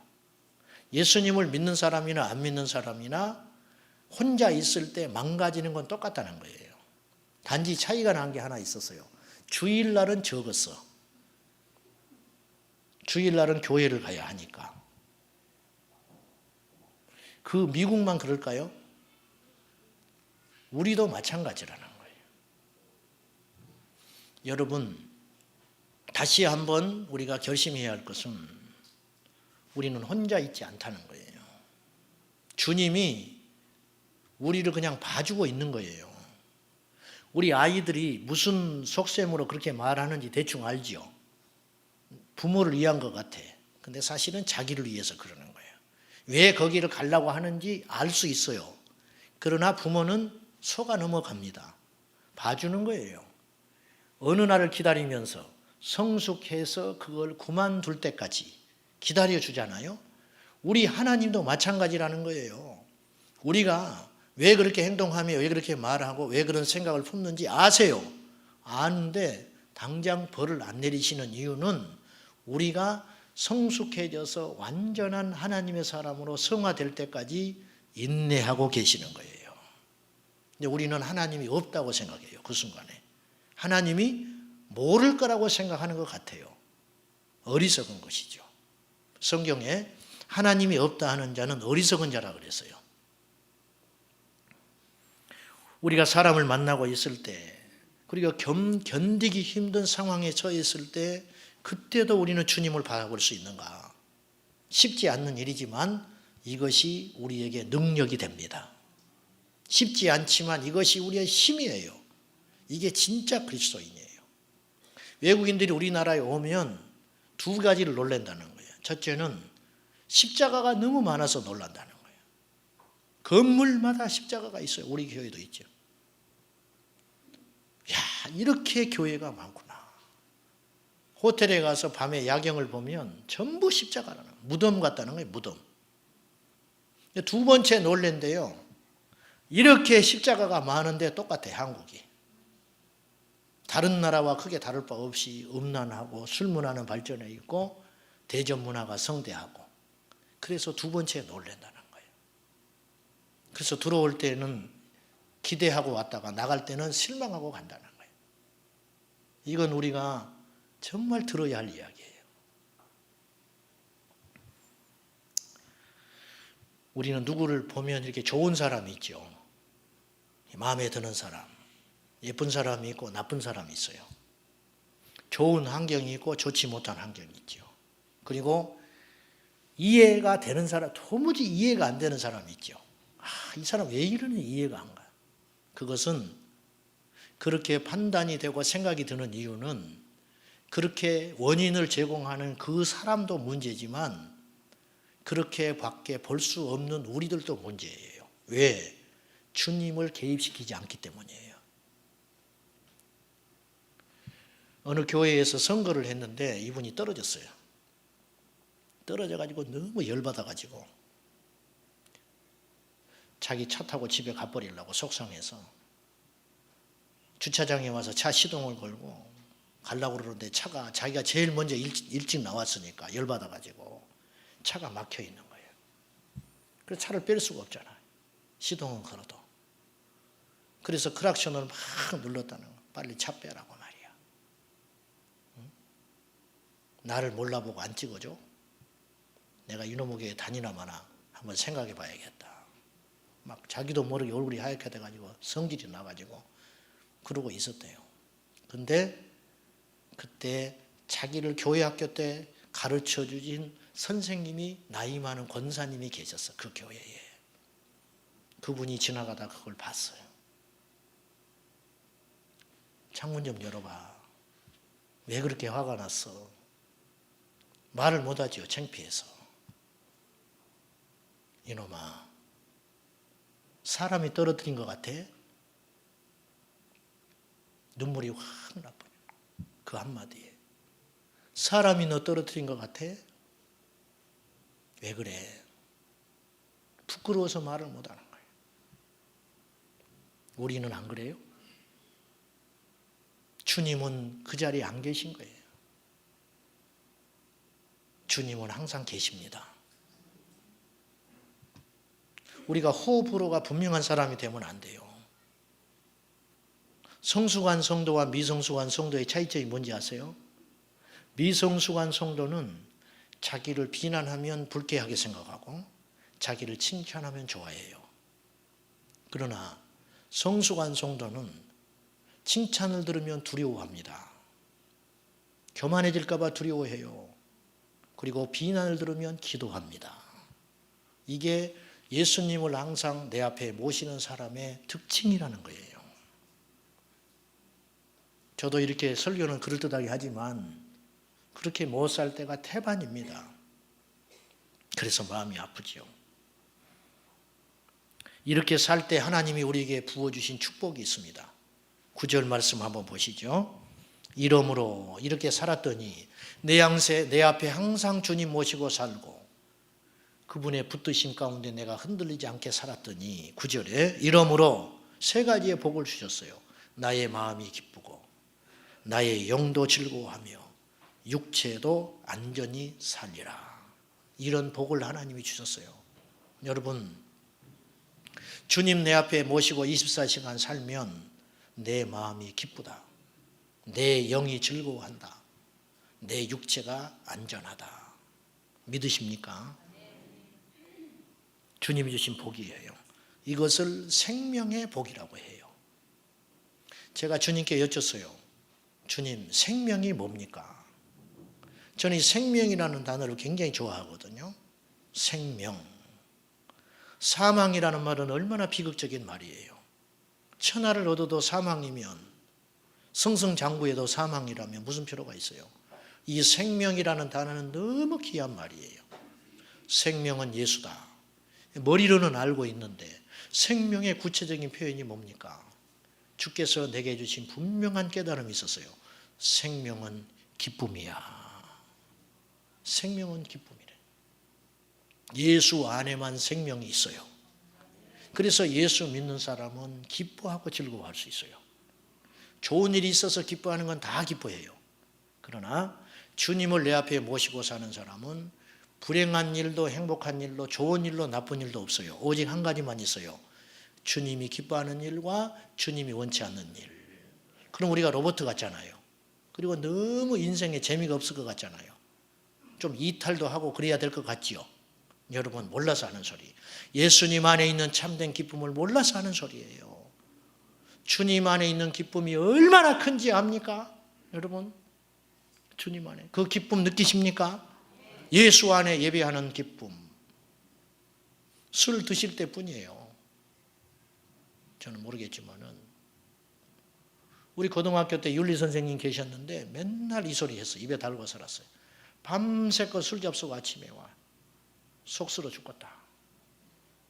그런데 그 말에 제가 느끼기에는 너무 절망과 좌절이 있는 거예요. 이분은 소망이 없어요. 그것이 길이 아니면서도 길을 찾아가는 거예요. 우리에게는 길이 있어요. 예수님이 우리의 길이에요. 그 속에만 길이 있어요. 생명이 있어요. 그래서 11절에 주께서 생명의 길을 내게 보이시리니 주의 앞에는 충만한 기쁨이 있고 주의 오른쪽에는 영원한 즐거움이 있나이다. 어떻게 이런 고백이 가능한가? 핵심은 8절이라는 거예요. 내 앞에 항상 주님 모시고 주님 바라보고 살면 그것이 가능해진다. 이 복 여러분 누리시기를 진심으로 축복합니다. 다윗이 사울에게 쫓겨다닐 때 사울이 다윗을 잡으려고 출동을 해서 쫓아다니다가 엔게디 동굴에 뒷일을 보려고 들어간 적이 있었어요. 사울이. 근데 그때 다윗이 그 일행들과 함께 그 동굴에 숨어 있었어요. 근데 사울이 혼자 무장해제하고 들어오는 거예요. 그때 부하 장수들이 다윗에게 이렇게 이야기합니다. 하나님이 주신 기회입니다. 저 원수, 사울은 원수거든요. 사울이 죽으면 다윗은 왕이 되는 거예요. 그리고 이제 너무 많이 시달렸잖아요. 쫓겨다녔으니까. 죄도 없는 다윗을 죽이려고 하니까 이 사람 죽여야 합니다. 충성스럽게 보고 간청하지만 다윗은 그 말을 듣지 않아요. 그리고 옷자락만 베서 살려줍니다. 나중에 사울이 그걸 깨달았어요. 그러면서 사울이 울면서 이렇게 이야기해요. 내 아들 다윗아, 내가 너를 학대하였는데 너는 나를 선대했구나. 그리고 깊이 뉘우칩니다. 문제는 이거예요. 뉘우치고 돌아갔으면 이제 다시는 다윗을 안 쫓아야 되잖아요. 나중에 10광야에 다윗이 있다는 소리를 듣고 군사를 일으켜서 또 쫓아옵니다. 왜 그랬을까? 주님 안 바라본 거예요. 반면에 다윗은 원수가 내 앞에 있는데 칼을 들어 죽여야 되는데 그 왕을 살려주면서 말하기를 하나님이 기름 부어 세운 자를 우리가 죽일 수 없다. 이것 때문에 다윗은요, 인격적으로는 존경을 받았을지 모르지만 부하 장수들에게는 결단력이 없는 리더로 찍혔을지도 몰라요. 그런데 다윗은 그 순간에 하나님을 생각한 거예요. 원수를 만났을 때에도 하나님 생각한다. 우리가 대인관계를 이렇게 이뤄서 살다 보면 사람한테 섭섭할 때가 있어요. 그리고 상처를 주고받을 때가 있습니다. 근데 사람은 이기적이라서 자기가 상처 준 건 별 생각을 안 해요. 내가 상처 받은 것만 생각하지. 그때 우리가 주님 바라봐야 돼요. 주님이 왜 나에게 이런 말을 듣게 했을까? 왜 이 사람을 통해서 내가 어려움을 겪게 되었을까? 답이 보입니다. 생명이 보입니다. 주님이 앞에는 생명의 길이 보인다. 우리 모두 이제 이 훈련했으면 좋겠어요. 24시간 주님 바라보는 연습. 혼자 있을 때 예수님 생각하는 연습. 그 연습하셔서 진정한 성령의 사람으로 거듭나시기를 예수님의 이름으로 축복합니다. 기도하십시다. 이제 내년 1월 첫 주부터 사역이 새로 바뀌게 됩니다.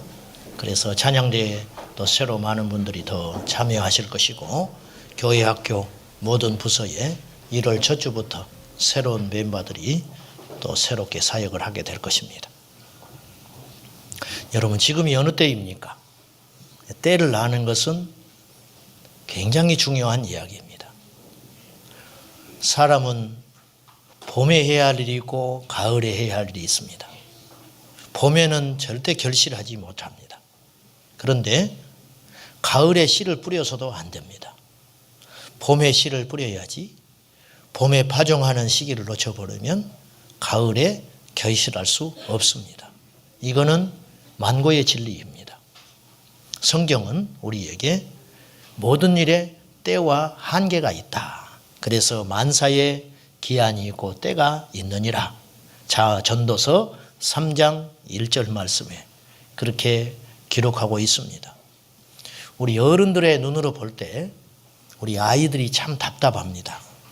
저 때가 너무 중요한데 왜 저렇게 시간을 헛되이 보낼까? 근데 우리는 어떻습니까?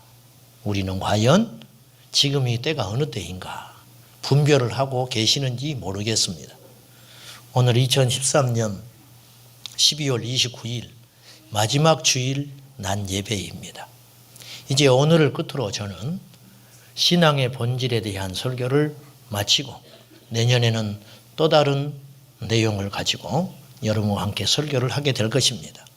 제가 마지막 주일을 준비하고 기도하면서 하나님께서 내게 주신 분명한 감동은 이것이었습니다. 성도들을 깨워야 한다.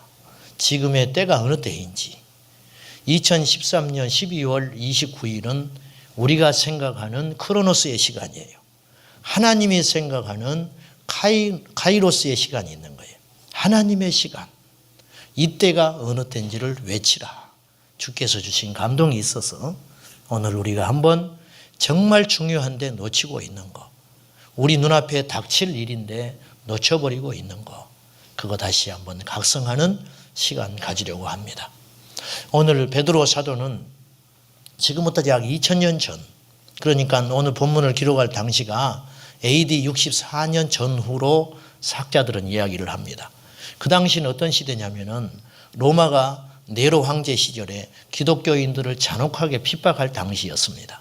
그때 사도 베드로는 예수님을 믿는 소아시아의 그리스도인들에게 핍박과 환난 앞에서 무너지지 말고 신앙을 지키라고 하는 권고의 편지를 베드로 전후서 2번에 걸쳐서 쓰게 됩니다.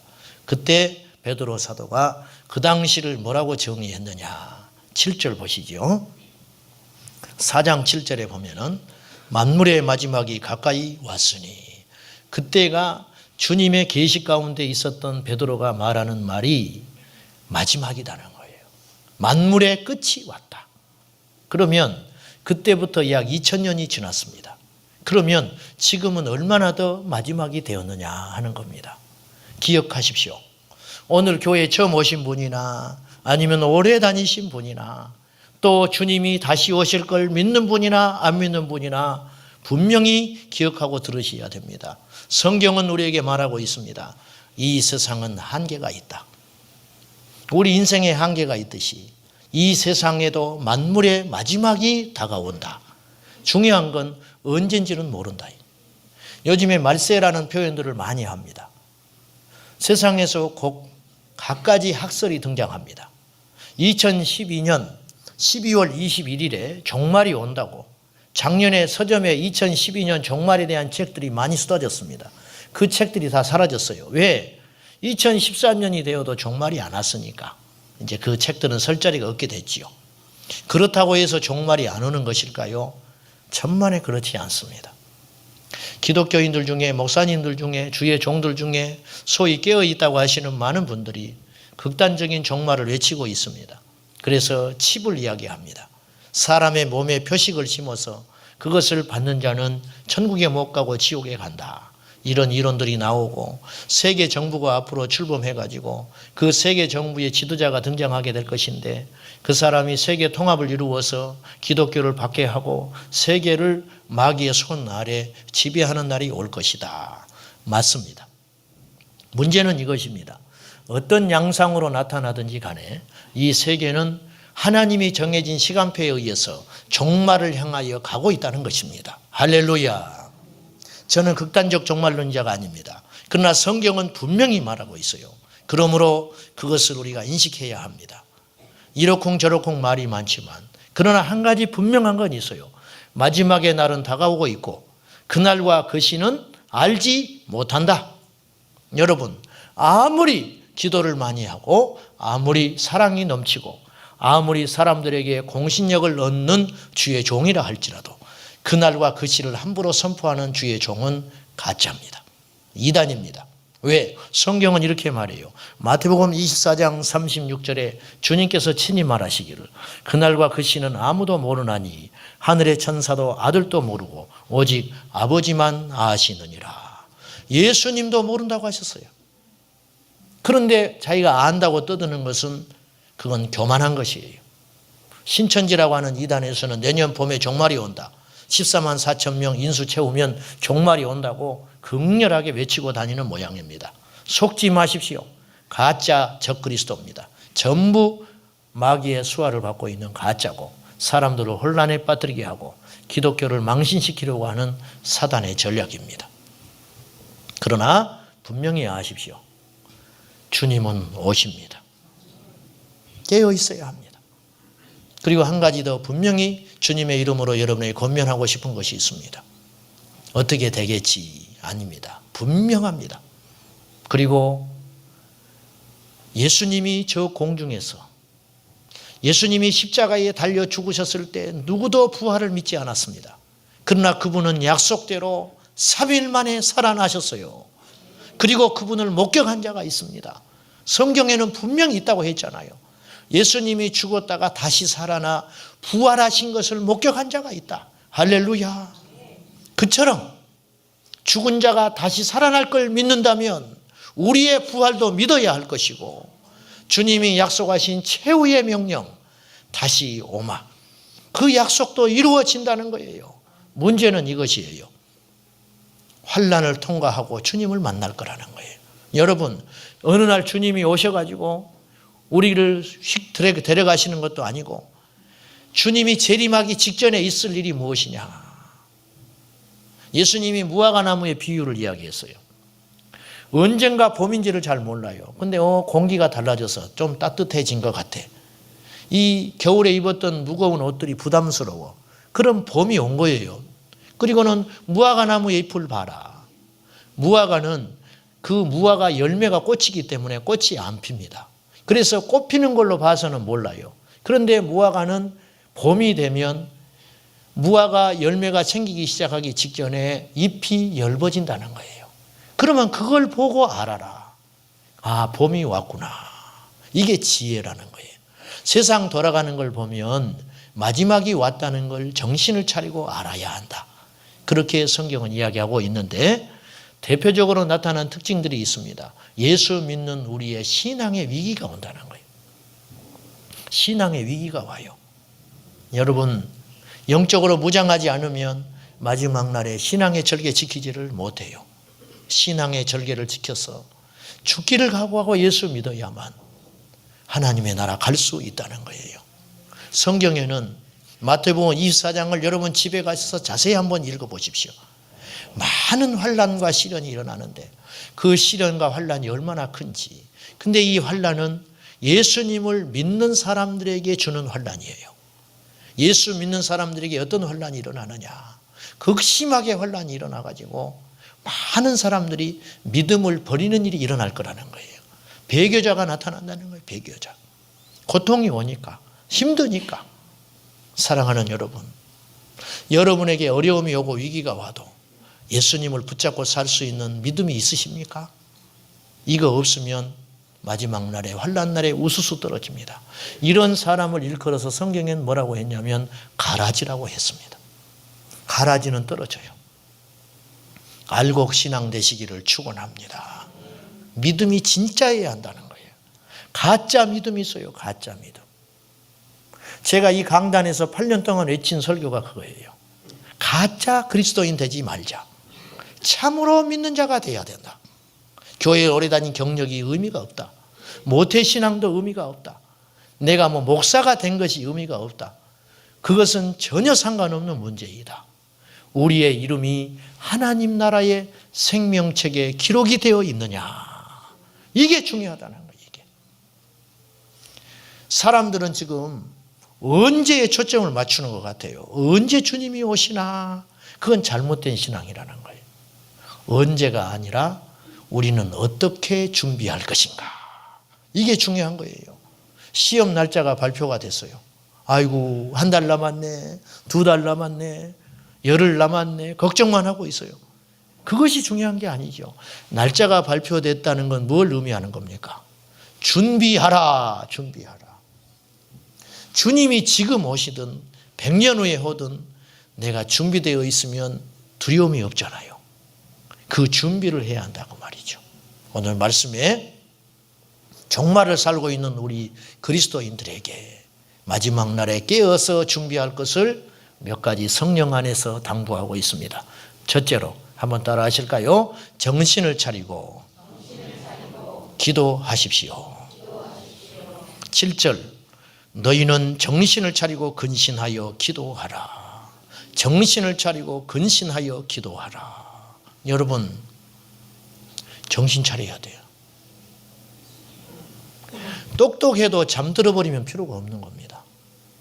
똑똑해도 잠들어 버리면 필요가 없어요.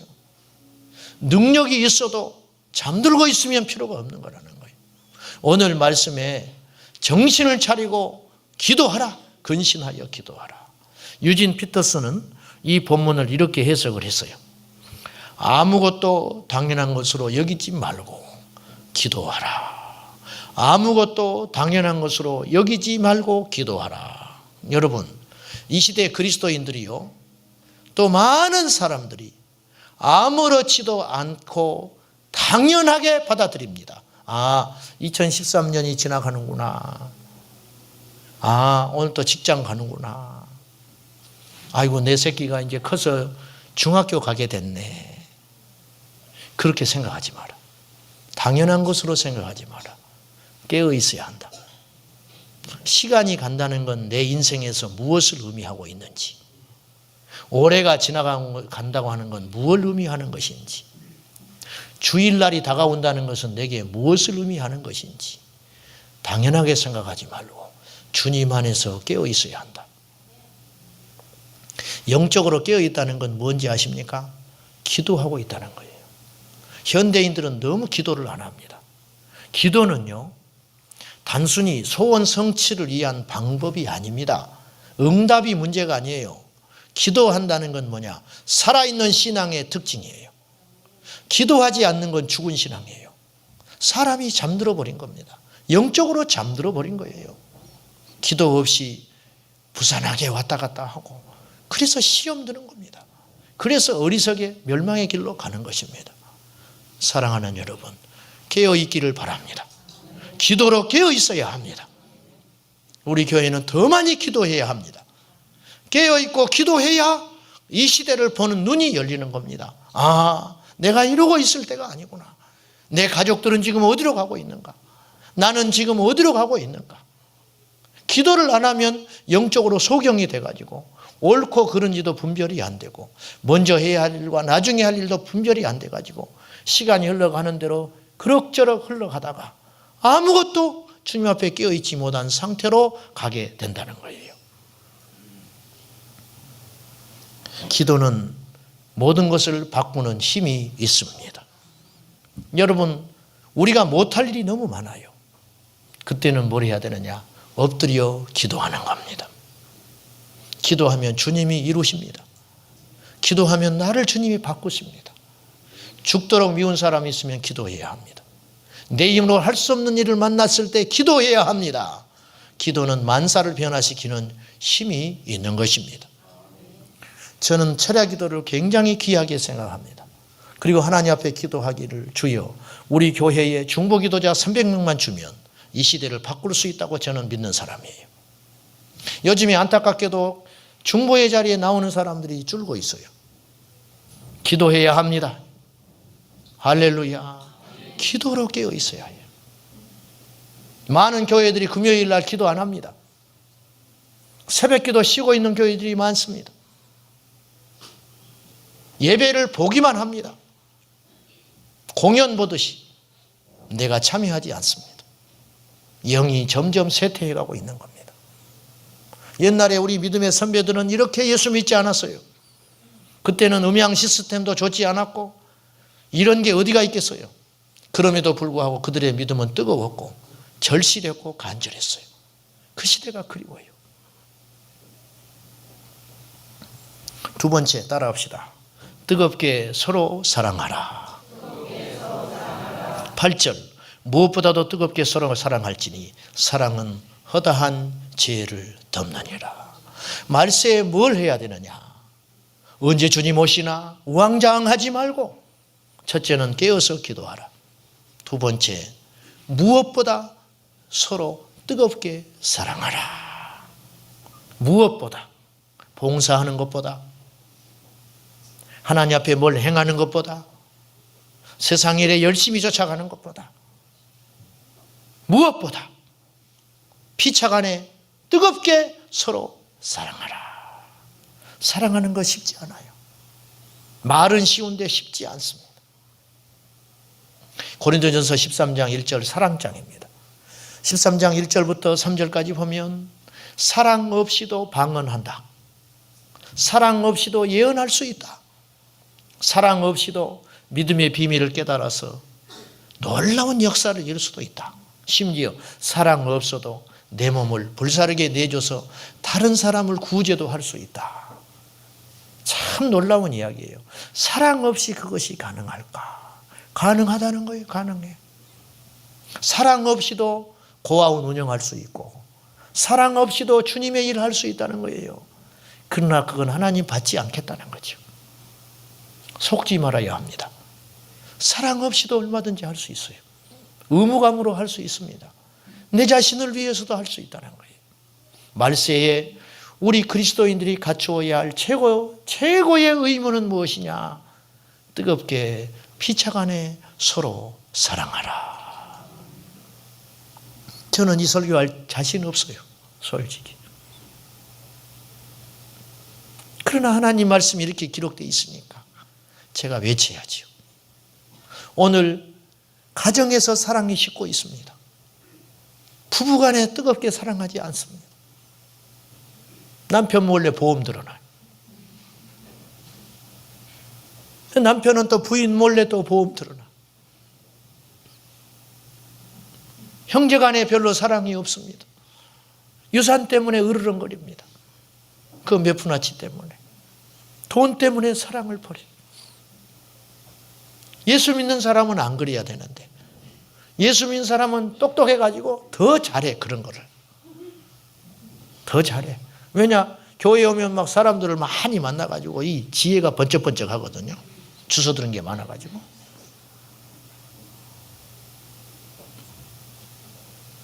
아주 시집살이 고약하게 더 잘 시켜.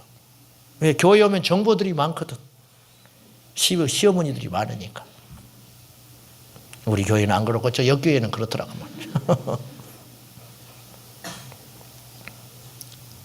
사랑은 허다한 죄를 덮어준다. 덮는 것이 사랑.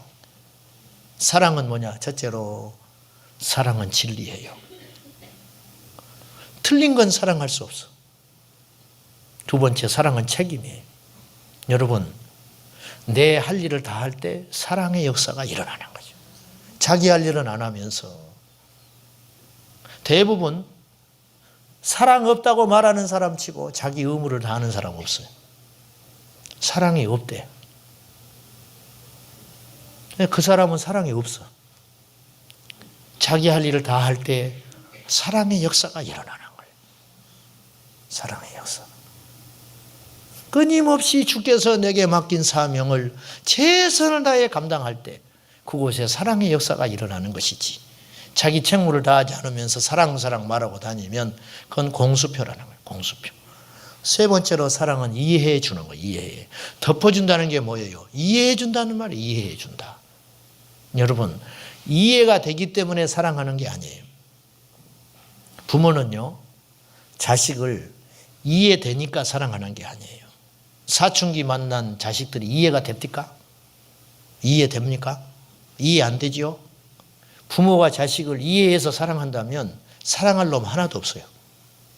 사랑하니까 이해가 되는 거예요. 사랑하니까 이해가 돼. 아, 그래. 빵점을 맞고 돌아와도 사랑하니까 이해가 돼. 아이고, 이놈이 얼마나 힘들까. 이 시험지 들고 오느라고 얼마나 고통스러웠을까. 시험지 앞에서 얼마나 앞이 캄캄했을까. 지도 모르는 거 나왔을 때 오줌 안 싸고 온 것도 다행이다. 이해가 돼요. 사랑하니까. 그런데 사랑이 안 되면 이해가 안 되는 거예요. 교회가, 하나님께서 교회를 세우신 것은 구원받고 천국 가라 하는 것인데, 구원받고 천국 가기 위해서 서로 사랑해야 한다는 거예요. 옆 사람이 이해가 안 되면요, 아직 우리는 형제 자매가 아니에요. 말로는 뭐 형제님 자매님, 형제의 다 거짓이에요. 거짓. 찬양은 할 수 있어. 찬양은. 근데 속으로 하면서 아이고 네가 집사냐? 안 되는 거예요. 그게 정말로 형제 자매라면 이해가 돼. 이해가 돼. 저 사람 예배 시간에 왜 계속 잠만 잘까?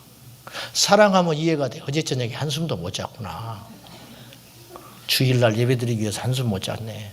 아이고 다음 주에는 담요를 갖다 줘야겠다. 이게 형제라고. 이게 형제. 사랑하는 여러분, 우리 교회 정말 사랑하는 공동체가 되기를 축원합니다. 부족한 게 많습니다. 교회는 병원이에요. 병원. 아프니까 병원에 왔듯이 사랑 부족하니까 교회에 왔지요. 의인이 교회에 옵니까? 죄인이 오지. 예수님 믿고 싶어서 왔잖아. 예수님 믿고. 사람답게 살고 싶어서 왔잖아요. 덮어주세요. 못마땅하다고 다 잘라내고 정리해버리면 누가 천국 갑니까? 기다려 주시고 이해하시고 주님의 사랑으로 서로 용납합시다. 우리가 가정에서 부끄러운 일이 있으면 떠벌리지 않습니다. 그래요, 안 그래요? 우리 애가 빵점 맞고 돌아왔어. 그 다음날로 나가가지고 아이고 우리 애가 빵점 맞았네. 세상에 이럴 수가 있어. 나는 안 닮았는가 봐. 그런 소리 안 해요. 빵점 맞고 와도 아무 소리 안 해. 남편한테 두들겨 맞아가지고 멍이 들었어. 요새는 그런 사람도 없어. 그랬다가는 큰일 나요. 그럼 간을 그냥 달나라에 던진 사람이지. 아이고 나 어제 대판 싸워가지고 두들겨 맞아가지고 이게 얼굴이 이 모양이 됐네. 내가 이런 인간하고 살았는지 몰라. 막 그런 사람 있어요. 얼굴이 왜 그래? 아 넘어졌어. 그러지. 감춰주잖아요. 감춰줘. 부끄러운 거 감춰주고 덮어주고. 이게 가족이고 형제잖아요. 사랑하는 여러분, 교회 공동체는 덮어줘야 되는 거예요. 덮어줘. 여기서 기침했다 그러면 여기 가면 죽어 있어 이미. 말만 몇 달이 지나가 버리면 죽어 있네. 죽어 있어. 이게 교회라. 아니에요. 서로 덮어주고 이해해주고 그것이 그리스도의 사랑이라는 거예요. 제자의 증거가 무엇인지 압니까? 훈련받는 게 아니에요. 기도 많이 하는 게 아니에요. 요한복음 13장 35절에 보면은요, 너희가 서로 사랑하면, 예수님의 제자들에게 하는 말이에요. 너희가 서로 사랑하면 이로써 사람들이 너희를 보고 제자인 줄 알리라. 제자의 증거 중에 증거는 서로 사랑하는 것이다. 사랑하면 예수님의 제자다 그 말이에요. 사랑하면 예수님의 제자. 당신은 사랑받기 위해 태어난 사람. 틀렸어요. 우리는 사랑받기 위해서 태어난 존재가 아니고 사랑 주기 위해서 태어났어요. 아멘. 교회는 성숙한 사람이 사랑을 주는 거예요. 남아있는 자가 줘야지. 많이 가진 자가 줘야지. 사랑하는 사람이 예수님의 제자예요. 천사의 소리, 그럴듯한 소리, 능력, 거짓 선지자도 다 한다는 거예요. 그거는. 예수님의 이름으로 귀신도 쫓고 능력도 행하는데 마지막에 우수수수 떨어진다고 했잖아요. 사랑이 없으면 다 떨어진다.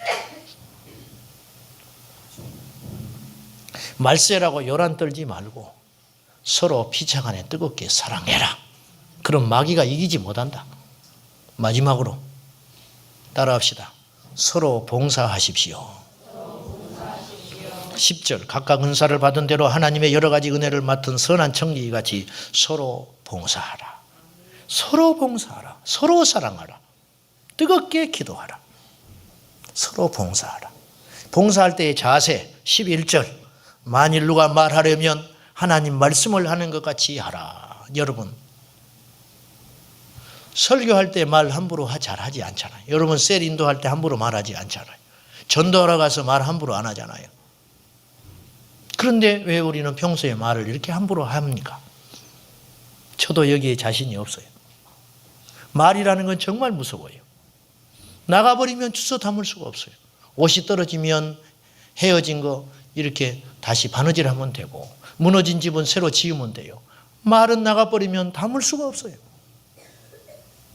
그렇게 한 번으로 끝나는 게 말이라는 거예요. 성경은 말에 실수가 없는 사람은 온전한 사람이라 그래요. 저도 말실수가 참 많습니다. 사랑하는 여러분, 말을 하려거든 하나님 말씀을 하는 것 같이 하라. 이게 그리스도인이에요. 이게 봉사자의 자세예요. 우리는 말을 생각 없이 할 때가 너무 많아요. 여러분 이걸 윤리적으로 듣지 마세요. 이건 영적인 말이요. 영해야 영이 아니에요. 귀신, 지옥 그래야 영이 아니에요. 내가 너에게 이런 말이 영이요 그랬어요. 주님 말씀하기를. 말씀은 영이에요. 영. 인간의 말은 영입니다. 영에서 나오는 게 말이에요. 짐승은 말을 못하는 거예요. 그래서 영적인 존재만 말을 해요. 하나님 말씀하세요. 인간은 말을 해요. 마귀도 말을 합니다. 왜? 영적 존재니까. 우리 마음속에 와서 말하잖아요. 마귀가. 하나님이 내게 와서 말하시잖아요. 사람끼리 서로 말하잖아요. 영은 말이요 생명이라 그랬어요. 말은 굉장히 중요합니다. 말 때문에 지옥 가고 말 때문에 천국 가는 거예요. 말씀을 믿어야 천국 가고 마귀의 말에 들으면 실족하게 되는 겁니다. 이렇게 중요한 게 말이라는 거예요. 내가 구체적으로 예를 들어 볼게요. 누가 교회에 시계를 갖다 사다 놨어요. 우리가 말을 얼마나 생각 없이 하는지 잘 들어보십시오. 마음에 안 들어. 그러면 지나가는 사람이 아이고 누가 저런 걸 갖다 놨대. 그렇게 툭 던질 수 있어요. 그 옆에 그 시계를 갖다 놓은 사람이 있다는 걸 알아야 돼요. 우리는 말을 너무 생각 없이 해버리는 거예요. 이런 경우들이 너무 많아요. 오늘 반찬이 되게 짜네. 주방팀에서 수고한 분들이 들으면 어떻게 하겠어요? 오늘 꽃꽂이 지난주에 한 걸 또 놔뒀네. 그런 생각이 들어와도 하면 안 되는 거예요. 왜? 하는 분이 있잖아요. 말은 너무 예민한 거예요. 말 한마디로 인생을 죽여버릴 수 있는 거예요. 저도 그런 실수를 너무 많이 했어요. 기도하지 않으면 말이 막 나가는 거예요. 틀림없습니다. 내 영이 하나님의 지배를 받지 않으면 말이 막 펑펑펑 나가는 거예요. 그 말로 너무 많은 사람을 우리는 죽이고 살리고 해요. 사랑하는 여러분, 우리 성도님들은 입술에 철저히 단속하셔서 말로 봉사하시기를 축원합니다. 말을 조심해야 한다는 거예요. 봉사할 때 우리가 말세에 사는 성도들이 봉사를 할 때 어떻게 해야 되느냐. 오늘 11절 말씀에 가르쳐주고 있어요. 봉사를 하려거든 하나님이 주신 힘으로 봉사하는 자처럼 해라. 어떤 사람은 교회에 오면 떨어진 쓰레기만 보여요. 그 사람은 쓰레기의 은사가 있는 사람이에요. 다른 사람은 못 보는데 그것만 보여. 아이고, 교회가 왜 이렇게 지저분하지. 어떤 사람은 찬양하는 사람만 눈에 보여요. 어떤 사람은 빈자리만 보이는 사람이 있어. 아이고, 저 자리는 누가 안 왔네. 이게 하나님이 주신 은사예요, 은사. 내 생각이 가고 내 마음이 가는 것이 은사라는 거예요. 그럼 그 일을 할 때 주님이 주신 힘으로 해라. 자랑할 게 있어요, 없어요? 세상에서 제일 분수가 누군지 압니까? 세상에서 제일 꼴불견이 뭔지 아세요? 자기 것 아닌데 자기 것처럼 행세하는 사람. 청지기가 뭐냐? 국어사전을 찾아보니까 청지기라는 말은 이런 뜻으로 해요. 남의 것을 대신 맡아 지키고 관리하는 사람. 남의 것이에요. 주님의 것이에요. 주님의 것. 똑똑한 자식을 줬다. 내 것 아니에요. 하나님이 똑똑한 자식을 나한테 잠시 준 것뿐이라고 말이죠. 여러분이 누리고 있는 모든 축복들, 여러분이 누리고 있는 행복들, 그거 주님이 주신 거예요. 자랑하지 마세요. 정 자랑하려거든 예수님을 자랑해라. 주님이 나에게 이걸 주셨으니까. 사랑하는 여러분, 이것이 봉사자의 자세. 왜 주님의 일을 하면서 불평을 하고 원망이 나오고 다른 사람을 자꾸 손가락질이 나오느냐? 내가 한다고 생각하기 때문에 그래요. 절대 그렇지 않아요. 주님이 주신 거예요. 저는 비교적 목회를 자유롭게 합니다. 왜? 주님의 교회니까. 내가 여기 세워지는 한 하다가 더 하나님의 뜻이 있어서 그만 가자. 그러면 가는 거예요. 뭘 내가 집착을 해요. 어느 날 그렇게 딱 생각하니까 담대함이 생겼어요. 그렇구나. 주님의 일인데 일이 일비하지 말자. 사랑하는 여러분, 어려우시죠? 요새 많이 어렵습니다. 근데 정말 어려운 문제가 뭡니까? 주님을 떠났기 때문에 어려운 거예요. 주님이 함께라면 두렵지 않습니다. 주님이 함께라면 주님이 지금 오든 1년 후에 오든 100년 후에 오든 아무것도 문제가 되지 않아요. 말씀 맺겠습니다. 종말을 사는 우리는 어떤 지혜로 살아야 되는가? 기도하고 사랑하고 진심으로 봉사하자. 그러면 물을게요. 여러분, 과거가 있고 현재가 있고 미래가 있어요. 어느 게 제일 중요하다고 생각하세요? 현재? 나는 그렇게 안 생각해. 과거를 배우는 문제 이유는 오늘을 잘 살기 위함이에요. 오늘을 왜 잘 살아야 하는지 아세요? 미래를 위한 거예요. 미래가 제일 중요해. 청년 때가 중요할까요? 젊을 때가 중요할까요? 노년이 중요할까요? 청년 때? 젊을 때? 아니에요. 노년이 편안해야 돼. 아멘. 이게 미래라, 미래. 지금보다 더 중요한 게 있어요. 옛날 건 지나갔어, 이제. 후회해도 필요 없어요. 지금보다 더 중요한 게 있어요. 주님 앞에 섰을 때 나는 어떻게 설 것인가? 그것 때문에 오늘을 희생하고 오늘 십자가를 지고 가는 거예요. 이게 지혜입니다. 미래가 제일 중요합니다. 미래가 다가오고 있어요. 종말의 시간이 다가오고 있어요. 그날을 대비하셔야 한다고 말이에요.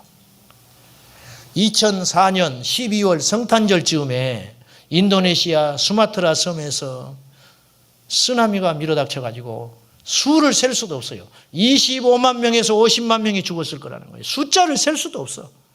그 많은 사람들이 죽었어요. 그런데요, 그 쓰나미가 밀어닥치기 전에 어떤 일이 일어났는지 아세요? 그 해변가에 썰물 때도 아닌데 물이 싹 빠졌어요. 물이 빠져가지고 팔뚝만한 물고기가 벌떡벌떡 뛰니까 관광객 그 원주민들이 물동이 들고 전부 나와서 환호를 지르면서 그 물고기 주워 담았어요. 주워 담고 있는 그 시간에 쓰나미가 밀어닥쳐서 수많은 사람을 데려가 버렸어요. 쓰나미가 일려니까 그 물이 빠졌는데 그걸 모르고 물고기만 보고 있다가 전부 멸망길로 가버린 거예요. 우리가 꼭 그래요.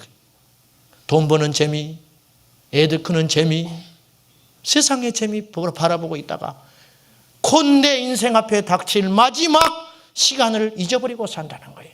성경은 우리에게 끊임없이 이야기합니다. 깨어 있으라. 깨어 있으라. 오늘 오신 여러분 중에 저보다 더 성공하신 분도 계시고, 세상적으로 나는 내가 제일 성공했다고 생각하지만은 저보다 더 잘난 분도 계시고 재주도 많으신 분들이 분명히 계십니다. 그런 분들에게 주님의 이름으로 분명히 권면합니다. 우리의 재주는 아무것도 아니요, 마지막 심판날에 주님 앞에 섰을 때가 중요하다는 거예요. 고기만 보지 마세요. 곧 닥칠 쓰나미를 보는 것이지. 금요기도회 때 제가 설교했지만은 노아의 홍수 때 많은 사람들이 시집가고 장가가고 먹고 마시는 데 취해서 곧 닥칠 환난을 준비를 못했다는 거예요. 시집가고 장가가고 먹고 마시는 게 무슨 죄가 있습니까? 그 죄 아니에요. 죄는 아니지만 결과는 똑같아요. 죄 짓는 사람이나 하나님께 관심이 없는 사람이나 똑같았어요. 사랑하는 여러분, 깨어 있어서 주께 돌아오시기를 간절히 축원합니다. 종말을 사는 우리 온 성도들은 말씀 안에 깨어서 주님의 말씀을 굳게 붙잡고 하나님의 정하신 말씀의 법도에 따라서 날마다 신실하게 살아가야 할 것입니다. 기도하겠습니다. 살아계신 하나님 아버지, 우리 모두가 깨어있기를 간절히 원합니다. 이 말세의 끝자락에 서 있는 우리를 불쌍히 여겨주시고 지혜와 명철의 신이여 오셔서 우리를 깨닫게 하여 주셔서 종말의 시간에 깨어있게 하시고 사랑하는 우리 가족과 우리 신앙과 우리 교회를 굳게 지켜내어서 마지막 환난 날에 거듭나서 주께 나갈 수 있도록 도와주시옵소서. 예수님의 이름으로 기도하옵나이다. 아멘. 우리 함께 결단의 찬양을 드릴 때에 주님 다시 오실 때까지, 주님이 다시 오실 때까지 우리가 어떤 모습으로 살아가야 할 것인가, 우리 결단하며 이 찬양을 드리고자 합니다.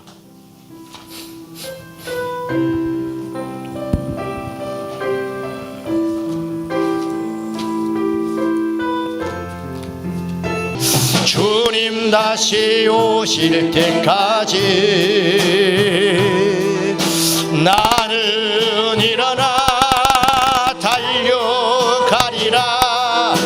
주의 영광 온 땅 덮을 때 나는 일어나 노래하리. 내 사모하는 전에 온 세상 구주시라. 내 사모하는 전에 영광의 왕이시라. 아멘. 눈을 감아 보십시오. 사랑하는 여러분, 종말의 날이 다가오고 있습니다. 언제인지는 모르나 우리 인생 가운데 주님을 맞이할 확률이 커졌습니다. 이 시대는 급변하고 있고 세계 과학이 발달함으로 한 사람 한 사람 통제가 가능한 시대가 되어 있습니다.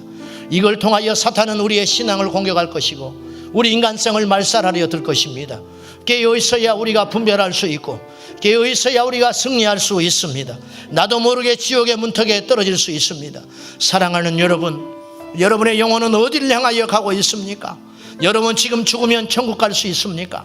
천국이 없다고요? 죽어봐야 안다고요? 그건 마귀의 소리입니다. 하루하루 충실하게 살다가 마지막에 주님께 버림받으면 어떻게 하겠습니까? 우리는 열심히 사는 것도 중요하지만 하나님 믿고 사는 것이 더 중요합니다. 여러분에게 이 복음의 능력이 일어나기를 원합니다. 여러분이 다시 한번 깨닫고 정신 차려 주께로 돌아오기를 원합니다.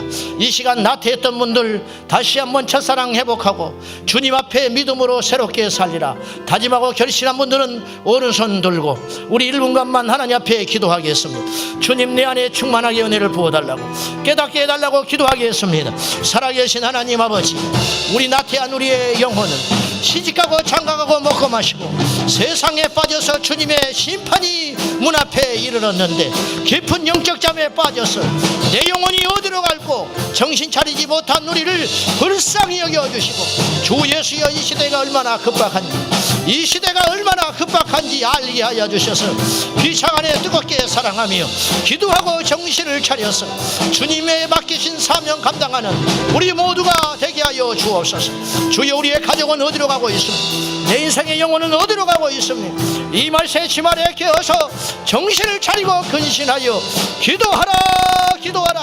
주 예수여, 우리가 깨어있기를 원합니다. 주님의 심판대에 섰을 때 부끄러움 당하지 않도록 인도하여 주시옵소서.